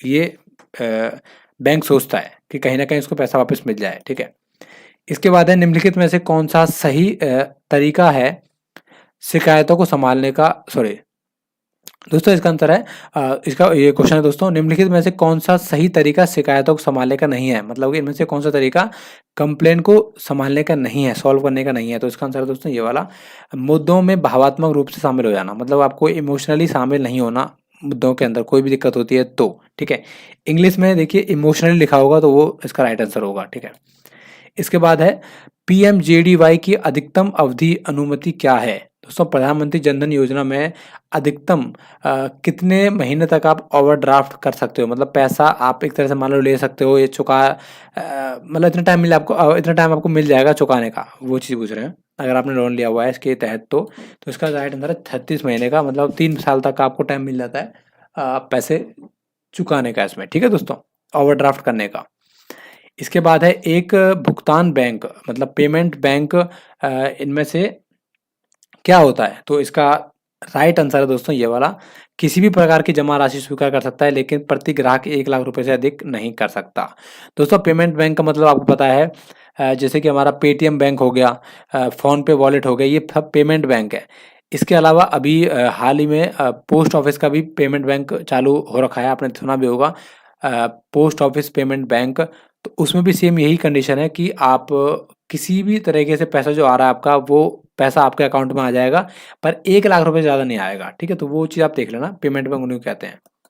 इसके बाद है सावधि जमा को डैश के रूप में वर्गीकृत किया गया है। दोस्तों सावधि जमा को किया गया है टर्म डिपॉजिट के अंदर, यानी कि इसमें कुछ टाइम के लिए आप पैसे जमा करते हो तो उसमें टाइम है तो टर्म आएगा इसमें। ठीक है, इसके बाद है डैश वह कीमत है जो एक बैंक से लिया गया कोई ऋण के लिए चुकाता है। देखिए अगर आपने बैंक से लोन लिया हुआ है तो उसके बदले में आप क्या चुकाते हो, उसके बदले में दोस्तों आप ब्याज देते हो। ठीक है, अगर आपने बैंक से लोन लिया हुआ है तो आप उसके बदले में ब्याज देते हो ना, इंटरेस्ट देते हो, तो इंटरेस्ट आएगा, इंटरेस्ट उसकी कीमत है। इसके बाद है आरबीआई गाइडलाइंस के अनुसार बैंक को अपनी संपत्ति या ऋण को निम्नलिखित 4 श्रेणी में से किस में वर्गीकृत करना चाहिए। दोस्तों इसका आंसर है ये वाला। देखिए मानक यानी कि जो चीज़ें अभी सही हैं वो सही हैं, ठीक है। संदिग्ध यानी कि जिन पर डाउट है। एक सेकंड दोस्तों, इसका राइट आंसर आएगा उपमानक, ये वाला नहीं, यही आएगा, सॉरी। मानक संदिग्ध, दोस्तों इंग्लिश में देख लेना आप, कि मतलब जो चीज़ें पहले सही हैं वो आएंगी पहले, उसके बाद जो चीज़ हो गई है बेकार, जो चीज़ मतलब जिन पर डाउट है अभी, वो आएगा सेकंड नंबर पे। उसके बाद आएगा जो चीज़ हो गई है बेकार, मतलब कि इनसे फ़ायदा नहीं है, वो आएगा। इसके बाद आएगा हानि, मतलब कि ये चीज़ें बिल्कुल जा ही चुके हैं, इनसे कुछ आएगा ही नहीं, ठीक है। पहले आएंगी सही चीज़ें, उसके बाद जिन पर डाउट है, उसके बाद जिन पे आप मतलब चलो बेकार हो गई हैं फिर भी इनको बेच बाच के कुछ आ जाएगा, तो वो चीज़ आएंगी। उसके बाद हानि आएगा, लॉस, मतलब इनका कुछ किया ही नहीं जा सकता, ये पैसा तो डूब ही गया, ठीक है। इंग्लिश में आप देख लेना। इसके बाद है पीएमजेडीवाई कब लॉन्च हुई थी, तो इसका राइट आंसर है दोस्तों 2014 में। प्रधानमंत्री जन धन योजना 2014 में आई थी। इसके बाद है Bhim, Bharat interface for money के लिए एक ऐप है, डैश सिस्टम और डैश पहचान का प्रयोग करके भुगतान करती है। देखिए इसमें 2-3 क्वेश्चन है दोस्तों। पहला क्वेश्चन तो यही पढ़ गया हमारा, कि भीम की फुल फॉर्म क्या है। आपने भीम ऐप सुना होगा, भीम की फुल फॉर्म है भारत इंटरफेस फॉर मनी, ठीक है। इसके अलावा यहाँ पर यूपीआई सिस्टम का इस्तेमाल होता है, और पहचान करने के लिए भुगतान पता, यानी कि जो यूपीआई एड्रेस होता है, आपने देखा होगा पेमेंट एड्रेस, यूपीआई एड्रेस, उसका प्रयोग किया जाता है, ठीक है। इसके बाद है डीबीटीएल योजना के तहत प्रमुख एजेंसियों में से डैश एक प्रक्रिया में शामिल है। इसका आंसर है एलपीजी। दोस्तों इसका राइट आंसर एलपीजी है। ये भी मिसप्रिंट हो गया है, पर आपको वेबसाइट पर सारे सही मिलेंगे। देखिए कुछ ना कुछ टेक्निकल दिक्कत हो रही है, इस वजह से मिसप्रिंट यहाँ पर हो रहा है, पर आप टेंशन न लें, आपको राइट आंसर ही मिलेंगे, राइट क्वेश्चन ही मिलेंगे उस पर वेबसाइट पे, ठीक है। इसका राइट आंसर है एलपीजी, ठीक है। डीबीटीएल योजना के तहत यहाँ पर एलपीजी मुख्य एजेंसियों में से एक है, ठीक है, एलपीजी इसका राइट आंसर है। लघु वित्त बैंकों को कम से कम ऋण का 50% प्रदान करना आवश्यक है। इसका राइट आंसर है दोस्तों 25 लाख, ठीक है। जो लघु वित्तीय बैंक होते हैं, स्मॉल फाइनेंस बैंक, 25 लाख रुपए तक का लोन आपको दे सकते हैं, स्मॉल फाइनेंस बैंक, ठीक है, इसको आप रट लेना। इसके बाद है बैंकर और ग्राहकों के बीच लेन देन के प्रकार के आधार पर विभिन्न प्रकार के संबंध हो सकते हैं। निम्नलिखित ग्राहक संबंध में से किसका परिणाम बैंकर में नहीं होता, मतलब इनमें से कौन सी चीज़ नहीं होती बैंकर और ग्राहक के बीच में। तो दोस्तों इसका आंसर है डी, ये वाला। मतलब जो ग्राहक, जिसको बैंक ग्राहक बोल रहा है, वो बैंक बीसी मतलब बिजनेस कोरेस्पोंडेंट की तरह काम नहीं कर सकता, समझ रहे हो। देखिए आप अकाउंट खुलवाओगे बीसी के लिए, मानता हूँ मैं, आप कस्टमर बनोगे, पर आपको बैंक एक तरह से कस्टमर के रूप में नहीं लेगा, बल्कि आपको एक तरह से बीसी के रूप में लेगा, आप, क्योंकि आप काम आगे बढ़ाने वाले हो, ठीक है। तो ये चीज़ आप देख लेना, जो बैंक बीसी होते हैं वो बैंक के एक तरह से कस्टमर नहीं है। इसका इस तरीके से क्वेश्चन भी आ सकता है। इसके बाद है बीमा की कीमत कहलाती है। दोस्तों ये थोड़ा सा गलत हो गया है, बीमा की कीमत कहलाती है दोस्तों प्रीमियम। एक सेकंड देखता हूँ, ये थोड़ा सा यहाँ पे ऑप्शन यहाँ पे चले गए थे, तो उसका आंसर दोस्तों आएगा हमारा प्रीमियम, ठीक है। यहाँ पर ऑप्शन बदल गए हैं, बीमा की कीमत कहलाती है प्रीमियम, ठीक है। इसके बाद है पीएमजेडीवाई प्रधानमंत्री जन धन योजना के कवरेज पर केंद्रित होता है, ठीक है। इसका दोस्तों राइट आंसर है, देखिए यहाँ पर भी दोस्तों ये ऑप्शन गलत हो गए हैं, पर कोई बात नहीं, इसको सही कर दिया जाएगा आगे। निम्नलिखित में से कौन एक डिजिटल के तहत सब्सिडी का लाभ प्राप्त करने के लिए आवश्यक है। देखिए अगर आपको कोई सब्सिडी मिल रही है, कोई पैसा मिल रहा है, कोई बेनिफिट मिल रहा है, तो उसके लिए सबसे ज़रूरी क्या चीज़ है, सबसे ज़रूरी चीज़ है दोस्तों बैंक अकाउंट। आपको पता है अगर बैंक अकाउंट ही नहीं होगा तो आपका पैसा कैसे आएगा, तो सबसे ज़रूरी चीज़ है बैंक अकाउंट, ठीक है। RTGS real time graph sentiment के माध्यम से प्रेषित की जाने वाली न्यूनतम राशि कितनी है, तो इसका आंसर है दोस्तों 2 लाख रुपए, ठीक है। आरटीजीएस मतलब जो आप पैसे भेजते हो, आरटीजीएस करवाते हो, उसके द्वारा आप 2 लाख रुपए कम से कम भेज सकते हो, मतलब कम से कम आप 2 लाख को आपको भेजने पड़ेंगे, ठीक है, आरटीजीएस राशि, ठीक है। यहाँ पर दोस्तों 2 क्वेश्चन बन सकते हैं, एक तो आरटीजीएस की फुल फॉर्म भी आपसे पूछ सकते हैं, तो इसको भी आप रख लेना, याद रख लेना, real time graph settlement, real time graph settlement, ठीक है, सेटलमेंट है, प्रिंटिंग हो गया। लेखांकन चक्र में सबसे पहले कौन आता है दोस्तों? फाइनेंशियल चक्र में सबसे पहले कौन सा आता है? बुकों में रिकॉर्ड रखना, आपको पता है सबसे पहले आप अपनी जो डायरी होती है, अपनी जो नोटबुक होती है, उसमें आप लिखते हो कोई भी चीज़, भाई माल गया है, माल आया है, वो आप सबसे पहले नोट करते हो ना एक नोटबुक में। तो सबसे पहला काम है हमारा पुस्तकों में रिकॉर्ड बनाना, ठीक है। इसके बाद है निम्नलिखित में से किस शहर में सबसे पहले रिजर्व बैंक का केंद्रीय कार्यालय स्थापित किया गया था? देखिए रिजर्व बैंक का दोस्तों सबसे पहले कार्यालय बना था कोलकाता में, ठीक है। रिजर्व बैंक का सबसे पहला कार्यालय कोलकाता में यहाँ पर बनाया गया था। डेबिट कार्ड जो आता है, क्रेडिट जो निकलता है, वह डैश अकाउंट नियम है। दोस्तों देखिए, डेबिट का मतलब है जो पैसा आपके अकाउंट में आया, और क्रेडिट का मतलब है कि आपके पैसे, सॉरी, आपके अकाउंट से पैसा गया। तो ये किसका नियम है दोस्तों? ये रियल अकाउंट का नियम है, ठीक है। दोस्तों यहाँ पर देखिए आपको कन्फ्यूजन हो रही होगी कि भाई डेबिट का मतलब तो ये होता है ना, डेबिट का मतलब तो पैसा जाता है, तो यहाँ आता क्यों लिखा है? देखिए दोस्तों, डेबिट का मतलब आप पैसा अगर निकालोगे तो आपके लिए डेबिट है वो, पर बैंक के लिए वो क्रेडिट है एक तरह से, समझ रहे हो? बैंक के लिए क्रेडिट इसलिए बोल रहे हैं यहाँ पे। डेबिट का मतलब होता है जो डेबिट व्हाट कम्स इन, मतलब डेबिट जो आता है, क्रेडिट व्हाट गोज आउट, जो बाहर गया है, ठीक है। तो इसको रियल अकाउंट का नियम भी कहते हैं। इसके बाद है बैंकिंग में आईबीए का पूर्ण रूप क्या है दोस्तों? आईबीए का फुल फॉर्म क्या है ये बोल रहे हैं, इसका राइट आंसर है इंडियन बैंक एसोसिएशन, ठीक है। इसके बाद है भारत दंड संहिता की धाराएं 369 से 374 किन कृत्यों के संबंधित हैं? भारत दंड संहिता धारा 359 से 374 किन कृत्यों से संबंधित है, ठीक है। देखिए दोस्तों यहाँ पर मैं बताता हूँ आपको, अभी हम क्या बात कर रहे हैं? अभी हम बात कर रहे हैं बैंक की, इसकी बात कर रहे हैं। तो इसमें से देख लो, आप हत्या नहीं हो सकता, अप्राकृतिक अपराध ये भी नहीं हो सकता, ये भी नहीं हो सकता, इसका राइट आंसर यही आएगा, ठीक है दोस्तों। क्योंकि ये नॉर्मल सी बात है, अगर आपको ये पता भी नहीं है, देखो पता मुझे भी नहीं है, पर ये है दोस्तों कि हम बात कर रहे हैं बैंक के, आप बीसी का एग्जाम देने जा रहे हैं, तो आपसे सिर्फ उससे जो रिलेटेड क्वेश्चन होते हैं वही पूछे जाते हैं, तो इसका आंसर ये आएगा, ठीक है। भारतीय अनुबंध अधिनियम 1872 के प्रासंगिक प्रावधानों के अनुसार कौन सा गलत है? ठीक है दोस्तों, भारत अनुबंध अधिनियम 1872 के प्रासंगिक प्रावधान के अनुसार ये गलत है। निर्धस्तीकरण एक अनुबंध के निर्वहन का स्पष्ट तरीका है, ये गलत है, ठीक है, इसको आप रट लेना बस। इसके बाद है चालू जमा खाते डैश के हकदार नहीं होते। दोस्तों जो करंट अकाउंट होते हैं उसमें क्या नहीं मिलता, आपने सुना भी होगा, अगर आपका अकाउंट है आपको पता भी होगा कि अगर आपने करंट अकाउंट खुलवाया है तो आपको ब्याज नहीं मिलता इस केस में, ठीक है दोस्तों, ब्याज नहीं मिलता। इसके बाद है पिन का फुल फॉर्म क्या है? दोस्तों देखिए बहुत इंपॉर्टेंट है, बहुत बार आता है पेपर में, सिंपल है, पर्सनल आइडेंटिफिकेशन नंबर। पिन की फुल फॉर्म है पर्सनल आइडेंटिफिकेशन नंबर, ठीक है। यहाँ पर दोस्तों मिसप्रिंट हो गया है, इसका राइट आंसर ए है, पर्सनल आइडेंटिफिकेशन नंबर। दोस्तों जो भी यहाँ पर गलती है उसे सही किया जाएगा, वेबसाइट पर आपको सारे क्वेश्चन सही मिलेंगे, ठीक है। एनईएफटी की शुरुआत कब की गई थी दोस्तों? एनईएफटी की शुरुआत कब की गई थी?